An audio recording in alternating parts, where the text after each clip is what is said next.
Oke, kira-kira ayam apa yang nyantai? Oke, kalau nggak ada kita ayam ya.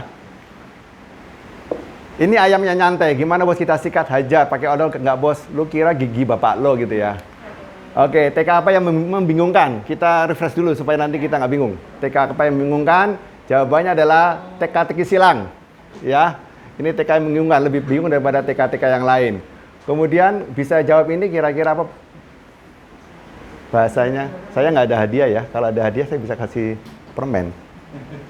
Kira-kira apa ya? Kalimat ini dijawab seperti apa?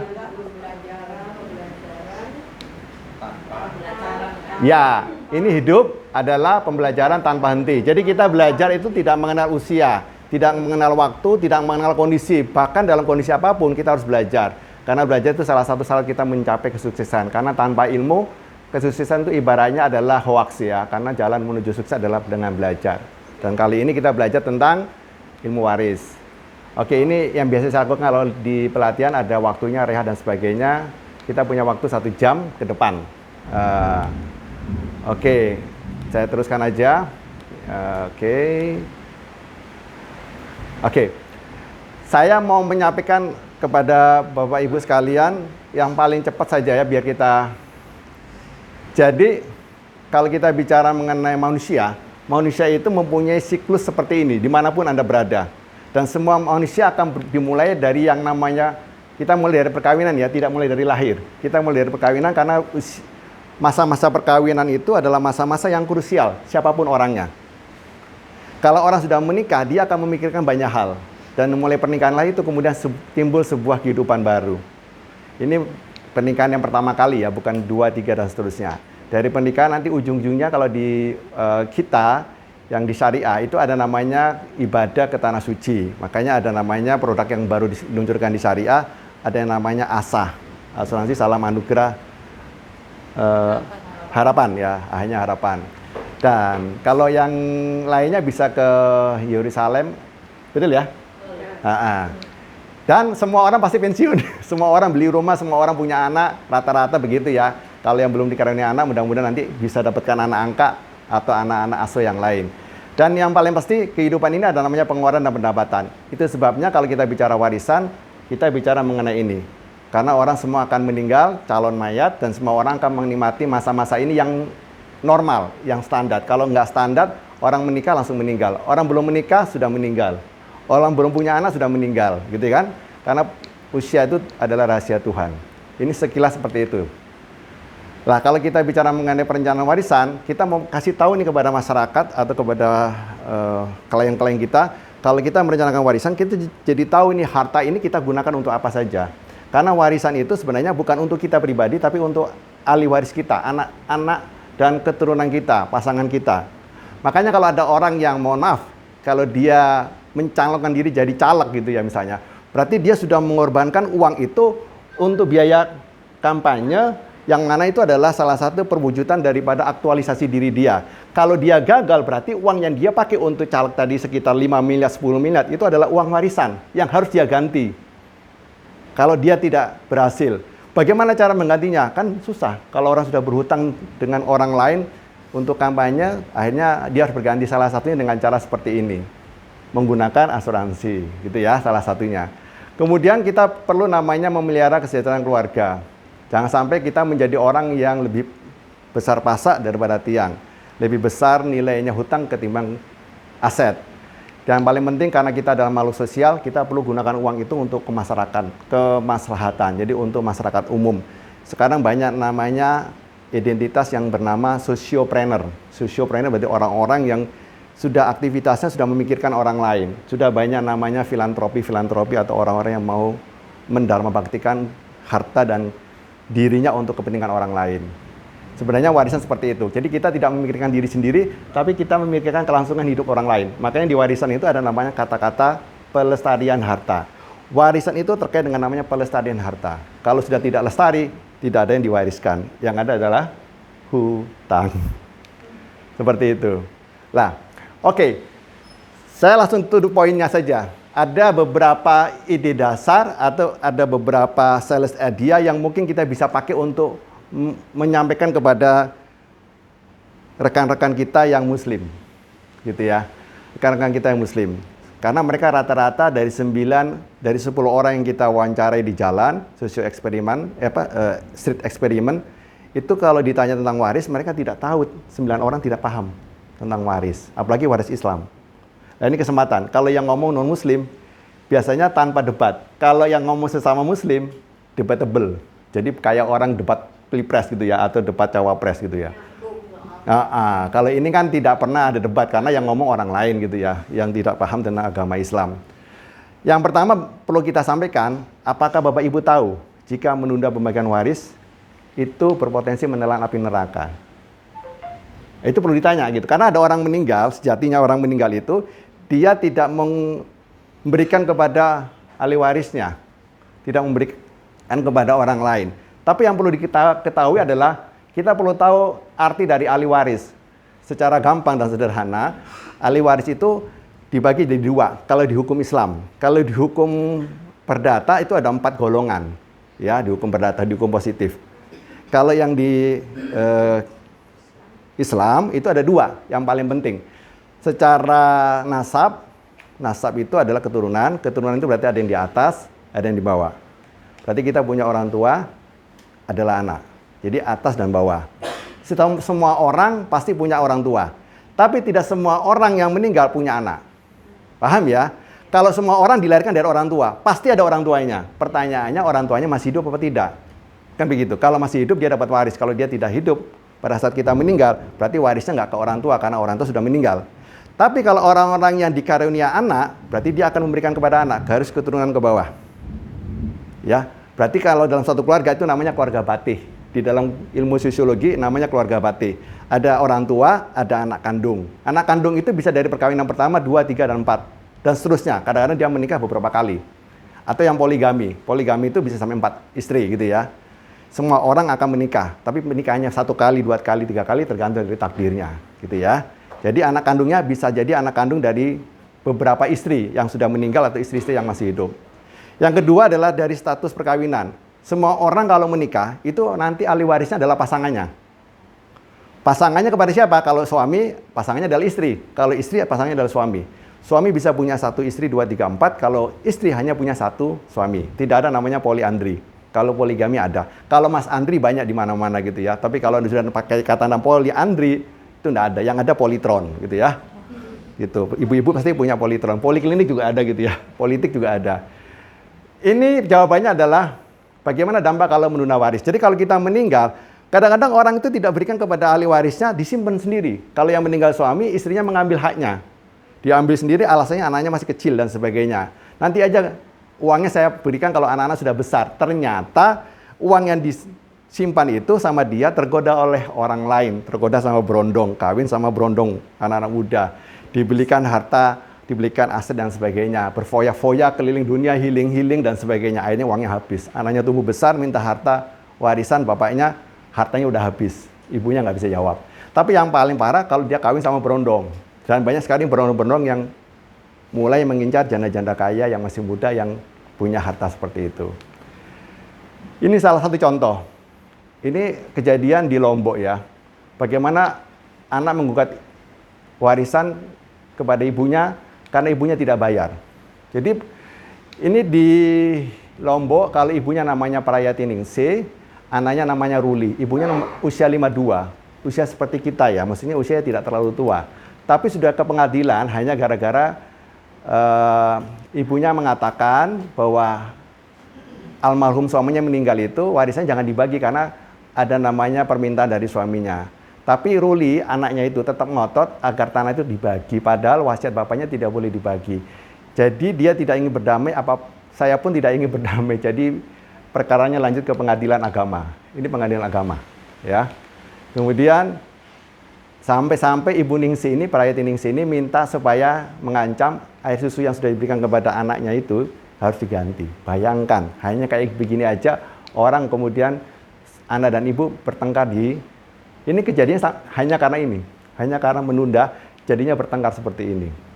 Dan itu kalau sudah sampai ke pengadilan agama, yang terjadi adalah pasti kerukunan keluarga akan pecah, sudah pasti akan pecah gitu.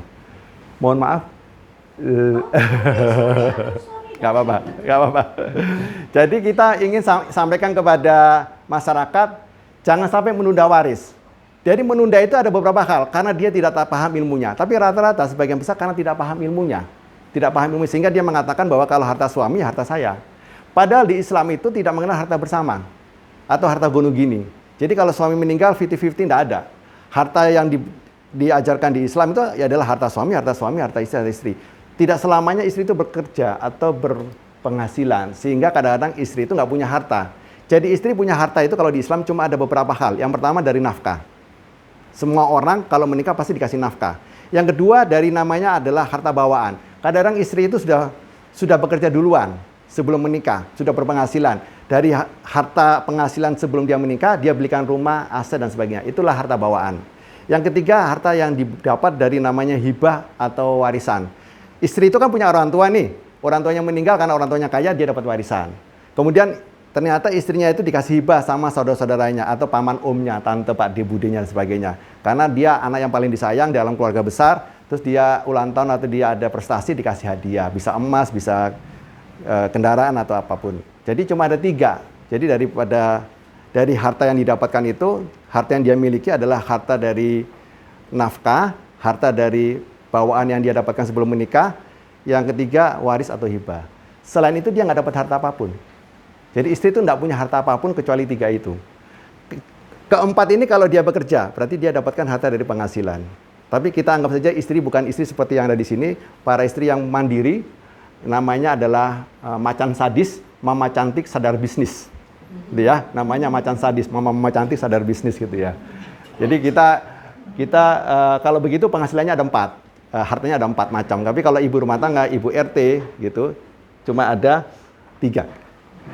Oke, jadi jawabannya adalah itu ya, pertanyaannya begini. Ini dicatat pertanyaan pertama. Jadi kadang-kadang kita kalau sama klien kita jawab, Pak, saya mau tanya sama Bapak sama Ibu, apakah Bapak tahu kalau menunda waris itu berpotensi menelan api neraka? Karena sudah jelas di Al-Qur'annya, di ayat ke-14 surat An-Nisa, bahwa orang yang tidak membagi waris, tidak melakukan pembagian waris secara Islam, itu akan menelan api neraka. Bahkan orang-orang yang tidak membagi waris, itu seperti ahli neraka yang berjalan di muka bumi. Jadi orang yang nanti dimasukkan neraka, dia sudah dicap sebagai ahli neraka yang berjalan di muka bumi. Sangat-sangat menakutkan gitu ya. Jadi lebih menakutkan daripada zombie, lebih menakutkan daripada Dracula. Karena ini adalah ahli neraka yang berjalan di muka bumi gitu ya. Oke, ini yang pertama. Ini contohnya ya, sengaja saya kasih kesimpulannya. Yang kedua, pertanyaan yang kedua. Ini pertanyaannya bridging, nanti ujung-ujungnya asuransi gitu ya. Nanti kita lihat aja dulu, supaya nanti kita paham. Jadi di bridging dulu. Jadi pertanyaannya jangan diloncat ke nomor 8, harus urut gitu ya. Yang nomor 2, apakah Bapak Ibu tahu, jika kita tidak memiliki hak untuk membagi harta waris, kita juga tidak berhak membedakan waris berdasarkan kasih sayang. Nah ini pertanyaan penting, karena kadang-kadang orang itu, ini gue ini kepala rumah tangga, gue yang berhak membagi waris. Ini saya ibu rumah tangga, saya yang berhak membagi waris suami. Ini kan harta saya, bukan hartanya siapa-siapa gitu. Jadi yang berkuasa saya. Padahal itu salah besar. Makanya di Islam itu ada namanya pertanyaan siapa yang berhak. Di Islam itu ada namanya prinsip ijbari. Prinsip ijbari itu adalah bahwa yang mengatur semua waris itu, karena waris itu begini. Waris itu kata dasarnya adalah warisan kan. Waris itu kan adalah kata bendanya warisan. Warisan itu adalah harta peninggalan, harta-hartanya orang mati. Itu warisan. Tapi warisan tidak berupa harta, bisa juga dalam bentuk ilmu pengetahuan, bisa juga bentuknya yang lain, tidak harus harta benda. Tapi yang kita bicarakan di sini adalah harta benda. Warisan juga berupa hutang, bisa juga hutang gitu ya. Hutang juga pasti ujung-ujungnya harta benda, ujung-ujungnya uang. Jadi UUD ya, ujung-ujungnya duit gitu ya. Lah, kalau kita bicara waris, maka orang meninggal itu akan mempunyai kesulitan kalau sudah meninggal bagaimana saya membagi uang-uang saya atau harta saya kepada orang lain. Makanya Allah itu mengatur di dalam Qur'annya itu menyatakan bahwa ada pembagian-pembagian yang harus dilakukan. Dan angkanya cuma ada 6. Angkanya cuma ada 6. Ini mungkin nanti mudah dipahami kalau nanti gampang ingatnya. Angkanya cuma ada 6. Sisanya itu adalah asoba atau sisa. Jadi angka yang paten cuma ada 6. Yang pertama adalah setengah. Yang kedua naik sepertiga, bukan naik ya, pasti turun karena tapi angkanya yang di bawahnya naik. Setengah, sepertiga, seperempat, seperenam, seperdelapan. 2, 3, 4, 6, 8 ya, setengah, sepertiga, seperempat, seperenam, seperdelapan, yang terakhir 2/3. Cuma angka ini yang fix, yang nanti kita bagi kepada ahli warisnya. Yang mana ahli waris yang berdasarkan keturunan ke atas berarti bapak, keturunan ke bawah berarti anak, berdasarkan perkawinan berarti ke samping. Cuma angka 6 ini. Di luar angka 6 ini berarti namanya adalah sisa. Ada orang-orang yang mendapatkan sisa setelah angka ini dibagi atau dijumlahkan. Nanti ada sisanya. Karena 1 dikurangi bla bla bla bla bla, pasti angkanya nanti nggak genep. Setengah, sepertiga, seperempat, seperenam, seperdelapan, 2/3. Jadi angkanya cuma ini. Kalau istri misalnya, istri itu cuma ada 2 angkanya. Kalau nggak seperempat, seperdelapan. Suami, kalau ditinggal istri cuma ada 2, setengah atau seperempat. Kalau orang tua cuma ada 2 angkanya. Kalau nggak seperenam, sepertiga. Kalau anak laki-laki dan perempuan, tidak ada angkanya yang pasti, cuma penjelasannya anak laki-laki lebih besar 2 kali daripada anak perempuan. Karena anak laki-laki atau laki-laki mempunyai kewajiban 4 wanita. Membiayai istrinya, menafkahi, kemudian membiayai anaknya yang masih single sampai dia menikah. Yang ketiga membiayai atau menafkahi ibunya yang janda. Kalau sudah nggak punya bapak, berarti ibu ini dibiayai oleh anak laki-lakinya. Yang keempat, membiayai saudara kandungnya yang janda. 4 loh laki-laki itu. Jadi bukan 4 istri saja gitu ya, tapi juga 4 orang yang ada di sini. Jadi mulai istri, ibu kandungnya yang janda, anaknya yang belum menikah, karena kalau sudah menikah itu tanggung jawab suaminya. Yang terakhir adalah saudara kandungnya. Kita punya saudara kandung nih, dia sudah menikah, tiba-tiba janda karena meninggal atau karena cerai, kita yang akan menafkahi kalau dia kekurangan uang. Jadi nanti kalau tahu ilmunya ini, kita punya nasabah yang janda, bilangin sama dia, punya saudara laki-laki nggak gitu? Kalau punya saudara laki-laki, minta duit sama saudara laki-lakinya. Nanti yang bayar preminya saudara laki-lakinya gitu maksudnya. Itu adanya di situ. Jadi karena ijebari itu, yang proses membagi semuanya sudah diatur sama Allah. Jadi orang tidak bisa melakukannya, tidak bisa merubah aturan itu. Kalau dibagi rata gimana Abi? Boleh saja dibagi rata, tapi prosesnya harus dilalui dulu. Prosesnya tidak boleh shortcut, tidak boleh langsung ke Jakarta, tapi harus melalui jalan-jalan kota-kota yang ada di jalan tol itu. Jadi kalau kita mau bagi rata, dibagi dulu sesuai dengan bagiannya 6 angka tadi itu, kira-kira dapat berapa, baru dibagi rata. Sesuai dengan kesepakatan bersama. Jadi nggak boleh tiba-tiba langsung dibagi rata. Boleh bagi rata, tapi prosesnya diikutin dulu. Gitu. Jadi kita nggak boleh menghilangkan proses, karena proses itu penting di dalam syariah. Yang nomor 3. Jadi jawabannya ini bukan siapa-siapa, ya, tidak ada namanya kasih sayang. Jadi gini, karena ini anak pertama, anak yang paling gue cintai, kemudian anak terakhir ini anak paling nakal, paling gue benci, yang itu gue besarin deh gitu. Karena dia anak pertama, apalagi laki-laki. Sementara anak perempuannya, anak bungsunya anak perempuan dan paling nakal gitu ya. Bapaknya kadang-kadang benci sama ini karena bolak-balik urusan aja sama orang lain gitu. Kalau ini betul-betulan, karena dia lebih berbakti, saya kasih banyak. Tidak boleh. Yang boleh dikasih banyak cuma hibah. Kalau waris nggak boleh. Waris sudah ada patokannya pakem, nggak boleh dikutak-kutik. Sudah ada unsurnya, sudah ada pembagiannya, tidak boleh mengurangi atau melebihi angka itu. Setengah, sepertiga, seperempat, seperenam, seperdelapan, 2/3. Gampang. 2/3 ini diberikan kepada bila mana suatu keluarga itu tidak punya anak laki-laki, anaknya perempuan semua. Lah kalau perempuan 1, anak tunggal nih perempuan 1 nih. Jadi nanti kita perlu memetakan nih nasabah-nasabah kita yang mana anak perempuan cuma 1. Kalau anak perempuan cuma 1, tunggal, berarti dia dapatnya 2/3. Dapatnya setengah. Dapatnya setengah. Setengah ya, berarti kan angka yang pertama ya, setengah ini kan. Setengah. Tapi kalau anak perempuannya lebih dari 1, 2, 3, dan seterusnya, angkanya yang ke nomor 6, 2/3. Jadi kalau anak perempuannya cuma 3, berarti 2/3 dibagi 3. Itu maksudnya.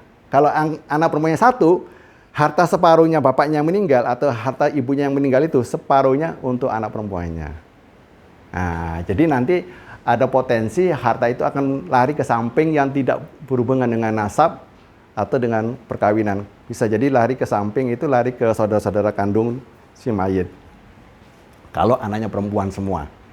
Gitu ya. Di Islam begitu. Kalau anak perempuan semua, kalau bapaknya udah meninggal, hartanya yang mayit itu akan jatuh ke samping. Tapi itu nanti. Itu saudara-saudara yang meninggal. Kan tadi kan aturannya waris kan cuma ada 2. Dari keturunan atas dan bawah, vertikal atas, vertikal bawah, sama horizontal. Horizontal ini kan perkawinan, gitu. Cuma itu doang. Jadi kalau ternyata itu anaknya laki-laki, perempuan semua, ya sudah, wassalam. Nanti ada saudara yang datang minta duit gitu ya. Misalnya ya, ada orang juga yang nggak punya anak, juga begitu. Adik saya menikah nggak punya anak sampai sekarang. Jadi kalau adik saya meninggal, saya datang ke istrinya minta duit. Ya karena dia nggak punya anak gitu loh. Jadi hanya diberikan kepada orang tua, kepada istri, ada sisa. Sisanya itu buat saya, sama saudara-saudaranya yang masih hidup, gitu misalnya. Itu penting. Jadi perlu namanya perencanaan keuangan. Nah gini ya, yang ketiga begini. Apakah ibu tahu, bapak tahu, jika pembagian warisan harus akurat? Akurat ini ibaratnya kalau dalam bahasa lain presisi, tidak boleh selisih, 0, berapapun tidak boleh. Akurat itu berarti harus precise gitu ya. Namanya akurat. Kemudian pertanyaannya mengapa akurat itu penting? Karena sudah disebutkan di depan hanya ada 6 angka. Kalau angkanya itu tidak cocok dengan 6 angka tadi itu berarti tidak presisi. Karena sudah aturannya sudah ada kan. Kita bangun gedung ini pakai sertu bangunan dan sebagainya kan sudah ada angkanya nih. Kemiringannya sekian, bahannya sekian dan tidak boleh lebih, apalagi kurang gitu ya. Karena kurang nanti akan membuat bangunan ini tidak kuat bertahan sekian puluh tahun. Mengapa itu akurat? Karena kalau nggak akurat nanti terjadi selisih. Kalau selisih, baik itu selisih lebih atau selisih kurang, itu namanya dolim. Dolim itu kita menganiayai orang lain, mengambil haknya orang lain. Contohnya seperti ini. Ini paling gampang ya, paling gampang. Hartanya 1 miliar. Di dalam Islam 1 miliar ini bukan harta gunung gini. 1 miliar ini adalah harta yang diperoleh oleh suami selama masa hidupnya menikah dengan si fulan. Nah, ini katakanlah namanya si siapa, mau kasih nama siapa nih? Dewi. Nggak ada yang namanya Dewi kan? Ada. Si Dewi gitu ya. Ini namanya Dewi ya. Dewi ini punya suami, punya anak 2. Ini kebetulan anaknya nih seperti yang diajarkan oleh Pak Soeharto, bapak kita. Enak zamanku toh, karena 2 orang kan KB kan gitu ya. Jadi kita keluarga berencana, anak laki-laki dan perempuan. Suaminya meninggal punya harta 1 miliar. Kalau di Islam itu angkanya akan lari ke istrinya 1/8. Istri cuma dapat 1/8 dari angka 1 miliar. Berarti 1/25. Harus presisi. Presisi itu ya harus pas 1/8, nggak boleh kurang, nggak boleh lebih. Karena aturannya cuma 1/8. Karena dia punya anak. Tapi kalau anaknya nggak ada, kan angkanya 2, 1/4 dan 1/8. Kalau dia nggak punya anak, berarti larinya 1/4. Jadi dapatnya 250. Tapi karena punya anak, dia dapatnya 1/8. Terus Abi, sisanya berapa Abi? Kan sisanya ada 5 angka nih. 1/8 sudah diambil, tinggal setengah, 1/3, 1/4, 1/6, 2/3. Kan 1/8 sudah diambil. Ternyata angka-angka itu tidak ada di sini kan? Ya ini berarti adalah sisa. Karena anak itu angkanya bukan angka ini, angka 6. Angkanya adalah sisa dari pengurangan yang didapat dari suami atau istri. Karena yang meninggal suami, maka dapatnya begini. Sekarang saya balik, kalau yang meninggal adalah istri, suami dapatnya adalah 1/4. Itu. Isinya ke bawah 3/4. Karena ini 1/8, berarti sisanya 7/8. 7/8 itu nanti pembagiannya laki-laki 2 kali daripada perempuan. Kalau laki-laki 2 kali perempuan, berarti ini jumlahnya ada 3. Betul ya? Ada 3 kan? Laki-laki 2, perempuan. Berarti 875 dibagi 3. Itu matematikanya sederhana ya. Saya menghitungnya seperti itu. Supaya Bapak Ibu nggak bingung. Karena di matematika dasar seperti itu. 7/8, gimana anaknya ada 2, laki-laki dan perempuan. 2 ini sama dengan 3 variabel. Karena 1 laki-laki sama dengan 2 perempuan. Nah, nanti ketemu bilangannya X. Bilangannya kan X ini kan. Ini bilangannya X. Ini dikalikan 1, ini dikalikan 2. Nah, gitu caranya. Karena tadi kan 875 dibagi 3. 875 dibagi 3 ketemunya 291. Itu adalah bilangan aslinya. Karena laki-laki 2 kali daripada perempuan, maka bilangannya jadi kalikan 2. Ini adalah salah satu sebab kenapa kita bilang sama istri-istri yang ada di luar sana, 1/8 itu nggak cukup. Ini baru monogami. Kalau poligami gimana? Istri 4 dibagi 1/8. 125 ini dibagi 4. Ya, 125 dibagi 4. 1/8 ini dibagi 4. Jadi bukan 1/8 bukan ya? Kebanyakan. 1/8 dibagi 4. Betul lah. Jadi 1/8 itu adalah kalau istrinya 1, 2, 3, 4 itu jumlahnya tetap sama 1/8. Kalau berjuang itu tadi ya? Ya. Itu cuma segitu. Jadi kalau kita ketemu yang di luar sana ibu-ibu tahu, bapak tahu dia melakukan namanya poligami gitu ya. Poligami tidak harus resmi, biasanya rata-rata siri. Padahal buku nikah itu kolomnya 4. Di belakang itu ada 4 kolom, jadi bisa 4 istri sebenarnya. Tapi harus ada tanda tangan dari istri pertama atau istri sebelumnya. Jadi kita bisa punya buku nikah 4. Itu yang tidak diketahui oleh bapak-bapak yang lain di luar sana. Ini tadi nggak berhak itu tadi? Tetap sama. Oh, tetap sama. Ya. Jadi ini yang berlaku di hukum Islam fikihnya seperti ini. Meskipun siri. Ya, karena siri itu secara hukum Islam itu adalah resmi. Harus. Nah, menikah itu kan ada syaratnya. Syaratnya adalah mahar, ijab kabul, kemudian ada saksi, sama mempelai wanita dan laki-laki. Mempelainya harus beda jenis ya, mempelainya ya. Nggak boleh satu jenis. Kadang-kadang laki-laki sama laki-laki, perempuan sama perempuan itu nggak bisa. Harus beda jenis gitu ya. Kalau di negara-negara lain pernikahan sesama jenis dilegalkan. Jadi ini kenapa perlu namanya tambahan dari mana? Dari asuransi. Atau kalau enggak suaminya sejak awal sudah menghibahkan kepada istrinya. Sudah menghibahkan kepada istrinya supaya jumlahnya sama dengan anak laki-lakinya. Ini kan kurangnya kan 300 sekian, 300 something, dikasih hibah 300 something. Ini kurangnya 200 something dihibahkan. Jadi ketemunya semuanya adalah sama jumlahnya. Atau 1 miliar dibagi 3, 350-an. Misalnya begitu. Sebelum meninggal dihibahkan. Jadi pada saat dia meninggal, harta warisnya nggak 1 miliar, mungkin cuma tinggal 10 juta. Tinggal sisa-sisanya aja. Seperti itu. Oke ya. Next ya, gampang ya. Jadi kembali ke sini, mengapa itu penting? Akad itu penting karena supaya tidak ada kelebihan atau kekurangan. Karena kelebihan dan kekurangan itu hukumnya haram di dunia perbankan. Selisih 1 rupiah aja, kita harus bikin laporan sampai ke kepala cabang, bahkan sampai ke pusat. Selisih 1 rupiah aja loh. Utak-utik kita harus genepin sampai ketemu sisinya 0. Kalau di bank kan begitu, nggak boleh ada selisih. Nggak boleh ada selisih. Ini prinsipnya sama seperti di bank. Tidak boleh ada selisih, lebih atau kurang. Apalagi kurang ya, kasihan. Ya, nomor 4. Kalau kita punya uang 1 miliar, setidaknya ibu harus menyediakan uang 975 agar bisa memiliki rumah tersebut. Pertanyaan tadi balik seperti ini, teman saya kutak-kutik. Kalau uangnya, ini kan uang. Tapi kalau ini diganti dengan rumah, berarti kalau kita ingin memiliki rumah itu, kita perlu uang 975. Padahal pertanyaannya kalau ingin memiliki rumah itu kan berarti kita tinggal nyusui ini aja. Kalau nyusui ini aja kan berarti cuma 875. Betul kan? Karena kan jatahnya ibu kan 125, berarti sisanya kan 875. Berarti kan dia punya namanya nyusui anak-anaknya itu. Anak-anaknya dibayarin semuanya. Udah, kamu rumah ini milik mama sepenuhnya. Karena uang kamu yang dapat waris dari papamu itu, mama yang nyusui. Mamamu kaya, mama punya uang. 875. Tapi di sini kan bukan 875, 975. Kok beda 100? Pertanyaan di mana? Lain jadi pertanyaan juga nanti buat nasabah-nasabah yang muslim. Tanya gitu.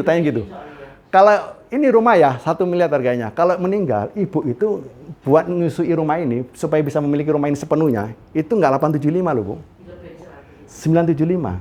Ada nilai 100 di atasnya. Karena ternyata ada transaksi jual beli atau BPHTB yang rata-rata nilainya itu adalah 10%. Jadi ini sebenarnya kita harus ingat, harus ada namanya penambahan 10% dari uang ini. Karena itu kan proses balik nama, jual beli. Itu. Ahli warisnya ada 3. 5 sama 2,5. Nah, anggap saja 10% ya, biar gampang. Biar gampang. Jangan 5, jangan 2,5, jangan 7,5, tapi anggap saja 10%. Lebih baik lebih daripada kurang. Karena urusan properti itu banyak uang-uang remeh-remehnya gitu. Banyak uang remeh-remehnya gitu, bener. Itu yang kita harus siapkan di depan. Biaya lain-lain. Biasanya orang-orang asuransi itu bikin uangnya di sini, 10%-nya dari 1 miliar. Tapi ini kecil, kurang nendang. Kalau cuma OP 100 juta buat apa? Pilih aja OP-nya 1 miliar sekalian. Karena untuk nyiapin nyusui anaknya, sama untuk biaya, ada namanya biaya ininya ya, biaya kompensasinya gitu ya, untuk membayar kepada lewat. Dalam arti ini memberikan warisan 1M-nya kepada istri. Enggak. Oh iya, kalau warisannya betul-betul istri. ya namanya beneficiary-nya penerima manfaatnya semua kepada istri gitu. Jadi kalau dia mau kasih yang lebih besar, uangnya jangan 1 miliar UP-nya, 10 miliar gitu. 10 miliar UP-nya, jadi nanti dibagi ke anaknya sama istrinya. Oke ya, jadi kata kuncinya itu karena ada namanya kalau properti itu luar biasa nanti sensitifnya, karena properti itu pasti ada namanya biaya-biaya yang tidak terduga. Udah pasti anaknya BPHTB. BP, biaya pengalihan hak atas tanah dan bangunan, 5,5 5% sama 2,5 kalau dijumlahkan 7,5 kita anggap 10%. Seperti itu. Yang selanjutnya nomor 5. Ini sudah mulai. Sorry, tanya yang apa tadi ya. Kalau misalnya si istri itu kan tidak punya ya uang untuk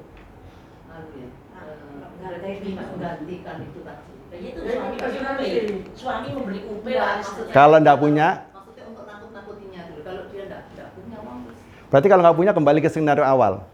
Cuma ini aja. harus diuangkan. Kalau dia nggak punya, berarti rumah itu menjadi milik bersama. Harta bersama itu adalah, ini maksudnya harta bersama. Harta bersama itu adalah suami punya rumah, ini rumah kesayangannya 1 miliar, terus dia meninggal. Anaknya 2, ibunya 1, istrinya 1, sama-sama nggak punya uang untuk nyusui. Jadilah ini harta bersama, orang 3. Harta bersama. Yang disebut harta bersama itu ya ini, salah satunya didapatkan dari harta warisan yang belum terbagi secara resmi. Tadi ada 6 angka kan, belum terbagi secara resmi di 6 angka itu, beserta sisanya, karena laki-laki dan perempuan itu pasti ada sisa, yang berbeda angkanya. Kalau ini tidak ada uangnya, tidak berupa uang, berarti inilah harta bersama. Siapa pemiliknya 3 ini? Dia tetap harus ke notaris untuk memecah sertifikat itu menjadi 3 nama. Oh, langsung harus pecah. Iya, karena kalau sudah meninggal, nanti transaksi jual belinya susah, karena kan dia sudah meninggal. Itu, makanya dari itu tetap butuh biaya juga ke notaris itu. Iya. Berapa rata-rata notaris? Berapa persen? Coba. Dari angka 1 miliar, ada biayanya. Per mil kan? Ya minimal kita disediain duit antara 20 juta lah untuk ngurusi seperti ini. Jadi maksudnya harus segera membagi waris itu dalam bentuk Karena nggak bisa dijual ya. langsung ke notaris Bagi nama. berapa hak mudah. Ya, karena kan kita ingin memiliki rumah ini selamanya karena tidak mau dijual kan. Berarti kan kalau ingin dimiliki karena ibunya masih hidup, berarti kan rumah ini nggak dijual. Berarti ibunya tinggal di situ. Anak-anaknya bisa jadi tinggal di situ, bisa jadi tinggal di luar.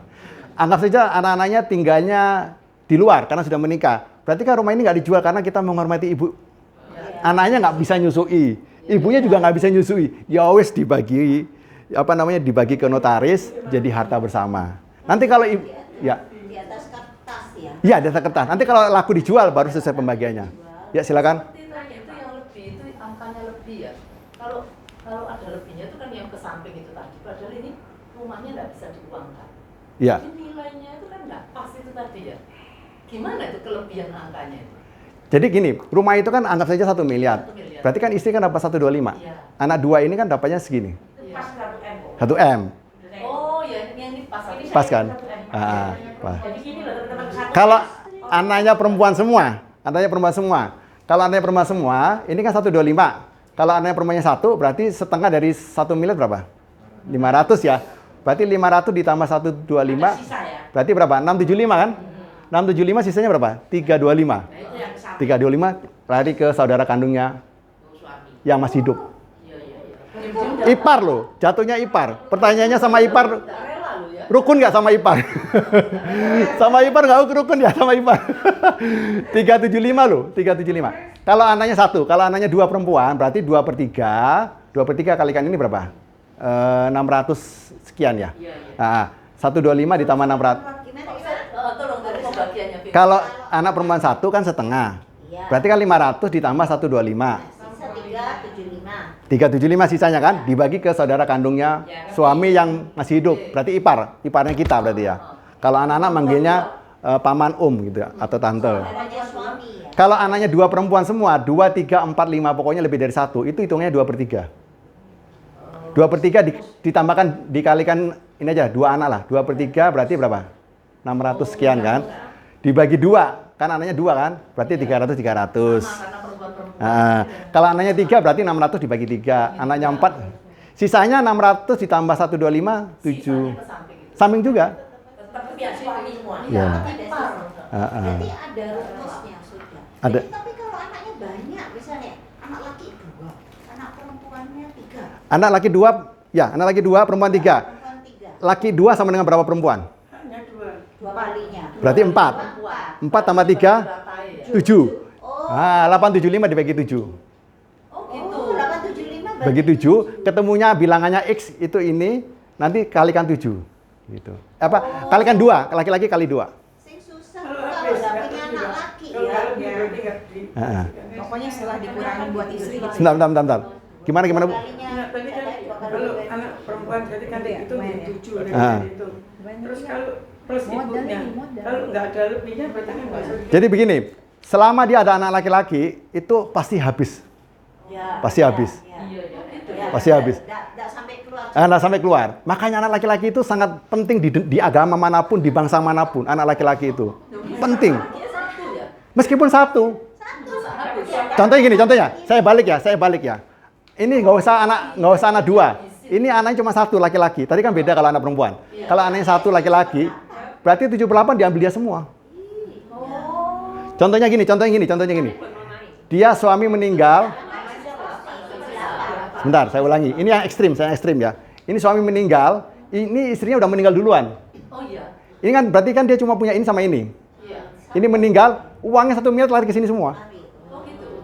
Itulah anak laki-laki.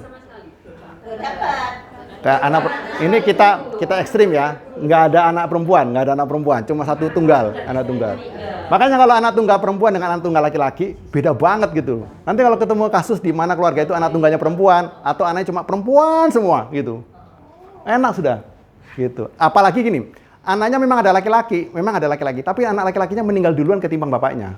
Berarti kan secara faktual begitu bapaknya meninggal dia sudah nggak punya anak laki-laki. Lah. Karena anak laki-laki meninggal duluan daripada bapaknya.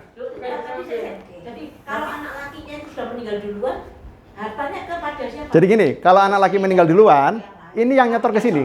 Dia nyetor ke sini, nyetor ke ibu bapaknya. Kan ahli waris kan adalah orang tua sama ke samping. Ke samping siapa? Pasangannya. Dia punya pasangan nggak? Punya istri nggak? Dia punya anak nggak? Kalau dia belum menikah, berarti dia harus setor ke sini. Belum menikah, tapi dia sudah bekerja, setor ke sini. Nanti setor ke sini, kan ada 2 ini ya. Ini kan 1/6. Tapi kan pasti sisa ya. Nanti sisanya diambil ke bapaknya. Bapaknya penghabisannya. 1/6 kan cuma 2/6. Berarti ada 4/6. Nanti sisanya masuk ke bapaknya lagi. Itulah hitung-hitungnya begitu. Udah fix, udah nggak bisa dikutak-kutik. Makanya harus akurat. Makanya di situ ada namanya nanti di aplikasi ada namanya aplikasi tentang bagi waris. Jadi nanti tinggal bisa klik-klik aja. Jadi nanti kalau ketemu nasabah tinggal masukkan Ada rumus kalkulatornya. ada aplikasinya, kalkulatornya. Jadi jangan khawatir. Kalau yang konteksnya orang tua yang atas dapat itu dalam konteks gimana? Ini kan saya ambil begini karena saya anggap di atasnya sudah meninggal semuanya. Kalau ini masih hidup di atasnya, ini hidup juga di atasnya, ya nanti dapat gitu. Hitungannya nanti kecil lagi, hitungnya kecil lagi gitu ya. Jadi kalau ini kasus normal, biasanya ada orang tuanya di atas. Karena ini kan belum menikah. Kalau ini belum menikah, pasti punya orang tua yang masih hidup. Nanti dibagi ke atas 1/6 gitu. Ini maksudnya gini, Cek, saya tambahin. Kalau anak laki-laki, baik perempuan atau laki-laki meninggal duluan, justru dia harus ngasih ke orang tuanya itu. Oh, iya. 1/6 dan 1/6. Gitu. Jadi bukan 1/6 bagi 2, 1/6 dan 1/6. 2/6. Makanya orang tua tuh masing-masing dapat gitu. Tapi pokoknya fokus kita pada istri itu loh ya. Ya. Ya, fokus pada istri. Jadi Nah, sekarang kalau istrinya lebih dari 1. kalau lebih dari 1 kembali ke pasal 1. Kembali ke pasal 1. 8 Dibagi orang 4, orang 3. 1/8 itu untuk semua istri. Iya, bukan masing-masing 1/8 dengan istri. Kasihan. Karena kalimatnya adalah 1/8 itu adalah untuk istri dan para istri dan istri-istri. Di situ di Al-Qur'annya begitu, istri dan istri-istri. Tapi ini tidak hanya berlaku untuk istri loh, Bu, maaf. Ada anak kita sudah menikah, betul ya? Masih punya orang tua. Kemudian dia punya mantu kan, suaminya meninggal nih anak kita. Mantunya kan harus dapat ya 1/8. Kan lebih besar orang tua, itu konflik loh. Ya apa pelan-pelan? Iya. Kan misalnya tadi di gambar anak ini sudah menikah si laki-laki. Dia punya istri dong, kayak ibu ya, mantu ya.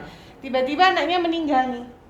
Dia harus ngasih ke orang tua. Orang tuanya masih hidup 1/6 dan 1/6. Istrinya harus ngasih ke orang. Padahal belum tentu si istrinya, si mantunya itu ikhlas dibagi ke mertuanya, itu sering terjadi. Dan itu peluang kita untuk menawarkan karena pasti mantu itu berkonflik dengan mertua. Tapi tetap dia kalah karena itu udah hukum kan. Meskipun Ya, tetap kalah, tapi rata-rata maaf ya, ini terjadi di lingkungan saya dan di lingkungan teman-teman dan bahkan keluarga. rata-rata istri tidak mau membagi ke mertua. Padahal hukumnya 1/6 dan 1/6. Ini terjadi di teman kita sendiri. Akhirnya konflik ya. Nggak konflik lagi, Bu. Jadinya Pengadilan. cucunya nggak boleh ketemu nenek kakeknya. Mereka rebutan juga macam-macam sampai maaf ya. Di pengadilan kan dia kalah, dia tahu nek sudah Kalau di hukumnya. pengadilan hukumnya gimana, Bi? Jadi, Sudah kalah. sebentar, ini kasusnya udah complicated ya, sudah advance. Saya mau kasih yang dasar dulu ya, itu nanti aja dulu. Yang penting gini, yang penting kembali ke keluarga Bati. Keluarga Bati itu kan bapak ibu anak gitu kan. Bapak ibu anak ini yang paling penting. Inti dulu, supaya nanti kalau ini dipahami, nanti dasar-dasarnya ke sana lebih gampang. Memang nggak bisa 1 jam, harus gitu. Ini baru nomor 4 loh, masih ada 4 lagi loh ya. Oke, saya lanjutin lagi ya. Saya boleh tanya dulu sebelum lanjut. Iya, boleh, silakan. Tadi kan yang pembagian itu loh, apa namanya, kan notaris itu loh ya. Ya. Nah, itu kan kalau yang normal, jadi maksudnya yang hukum non Islam, itu kan biasanya kalau begitu kayak saya punya papa meninggal gitu ya. Nah, kan dibagi ke anak-anak. Itu kan memang kita tuh harus ngurus akte waris. Setelah itu dari akte waris nanti ini properti ini harus dibalik nama ke anak-anaknya. Nah, langsung dibagi 2, tapi terserah kesepakatan mereka mau jual atau enggak gitu ya.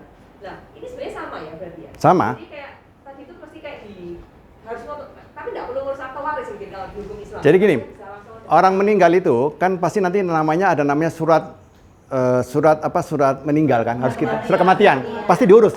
Pakai asuransi nggak pakai asuransi pasti butuh surat itu. Datangnya kemana? RT RW, ke desa, bahkan bisa sampai kecamatan. Apalagi pakai asuransi, pasti itu. Itu kalau meninggalnya di rumah. Kalau meninggalnya di rumah sakit, pasti pakai rumah sakit, dokter. Kalau meninggalnya kecelakaan, tambah lagi polisi kan. Nah, itu perlu yang pertama. Yang kedua, kita perlu namanya bikin surat keterangan waris. Pasti. Itu nanti dari desanya. Kan dia punya kakak, punya macam-macam bukti-bukti ini. Ini adalah anak-anak yang sah. Karena anak-anak itu kan KTP-nya kan mungkin jadi satu. Kalau KTP-nya beda karena dia tinggal di tempat lain, nah itu nanti perlu effort karena kita harus membuktikan dari namanya akte kelahiran, ijazah dan lain sebagainya bahwa yang ini KTP-nya beda, ini ada ahli warisnya si fulan yang meninggal itu. Nah nanti sertifikatnya harus dibagi karena sertifikatnya nggak bisa pakai sertifikatnya orang mati. Karena nanti transaksi jual belinya susah. balik nama kan. Makanya kan pajak. Makanya karena Biayanya nggak cuma notaris tapi juga iya, betul. Betul. Makanya kalau mau sekalian dijual, tapi kan nggak mungkin dijual karena ibunya ada di sini. Ibunya ada di rumah ini, kasihan. Ibunya tinggal di sini kan kita. Kecuali kalau kita mau nyusui. Makanya kalau kita punya saudara kaya, enak bisa nyusui. Enak disusui. Waris tuh gampang, disusui aja wis gampang wis. Ceritanya selesai gitu ya. Ini rumah ini tak tuku wis. Ibu bisa tinggal di sini tapi ini rumah milik saya. Ibu tak kasih duit 1,25 juta. Sesuai bagiannya. Kan bagiannya ibu kan 1,25. Ibu tak susui 1,25, tapi rumah ini milik saya. Begitu dapat sertifikat, kan nama saya kan, tak agunkan ke bank. Gitu, buat bisnis. Kan rumahnya 1 miliar, saya dapat uang 800 juta. Tak agunkan di bank, tak buat bisnis. Rumahnya ditempati ibu saya, tapi sudah tak susui.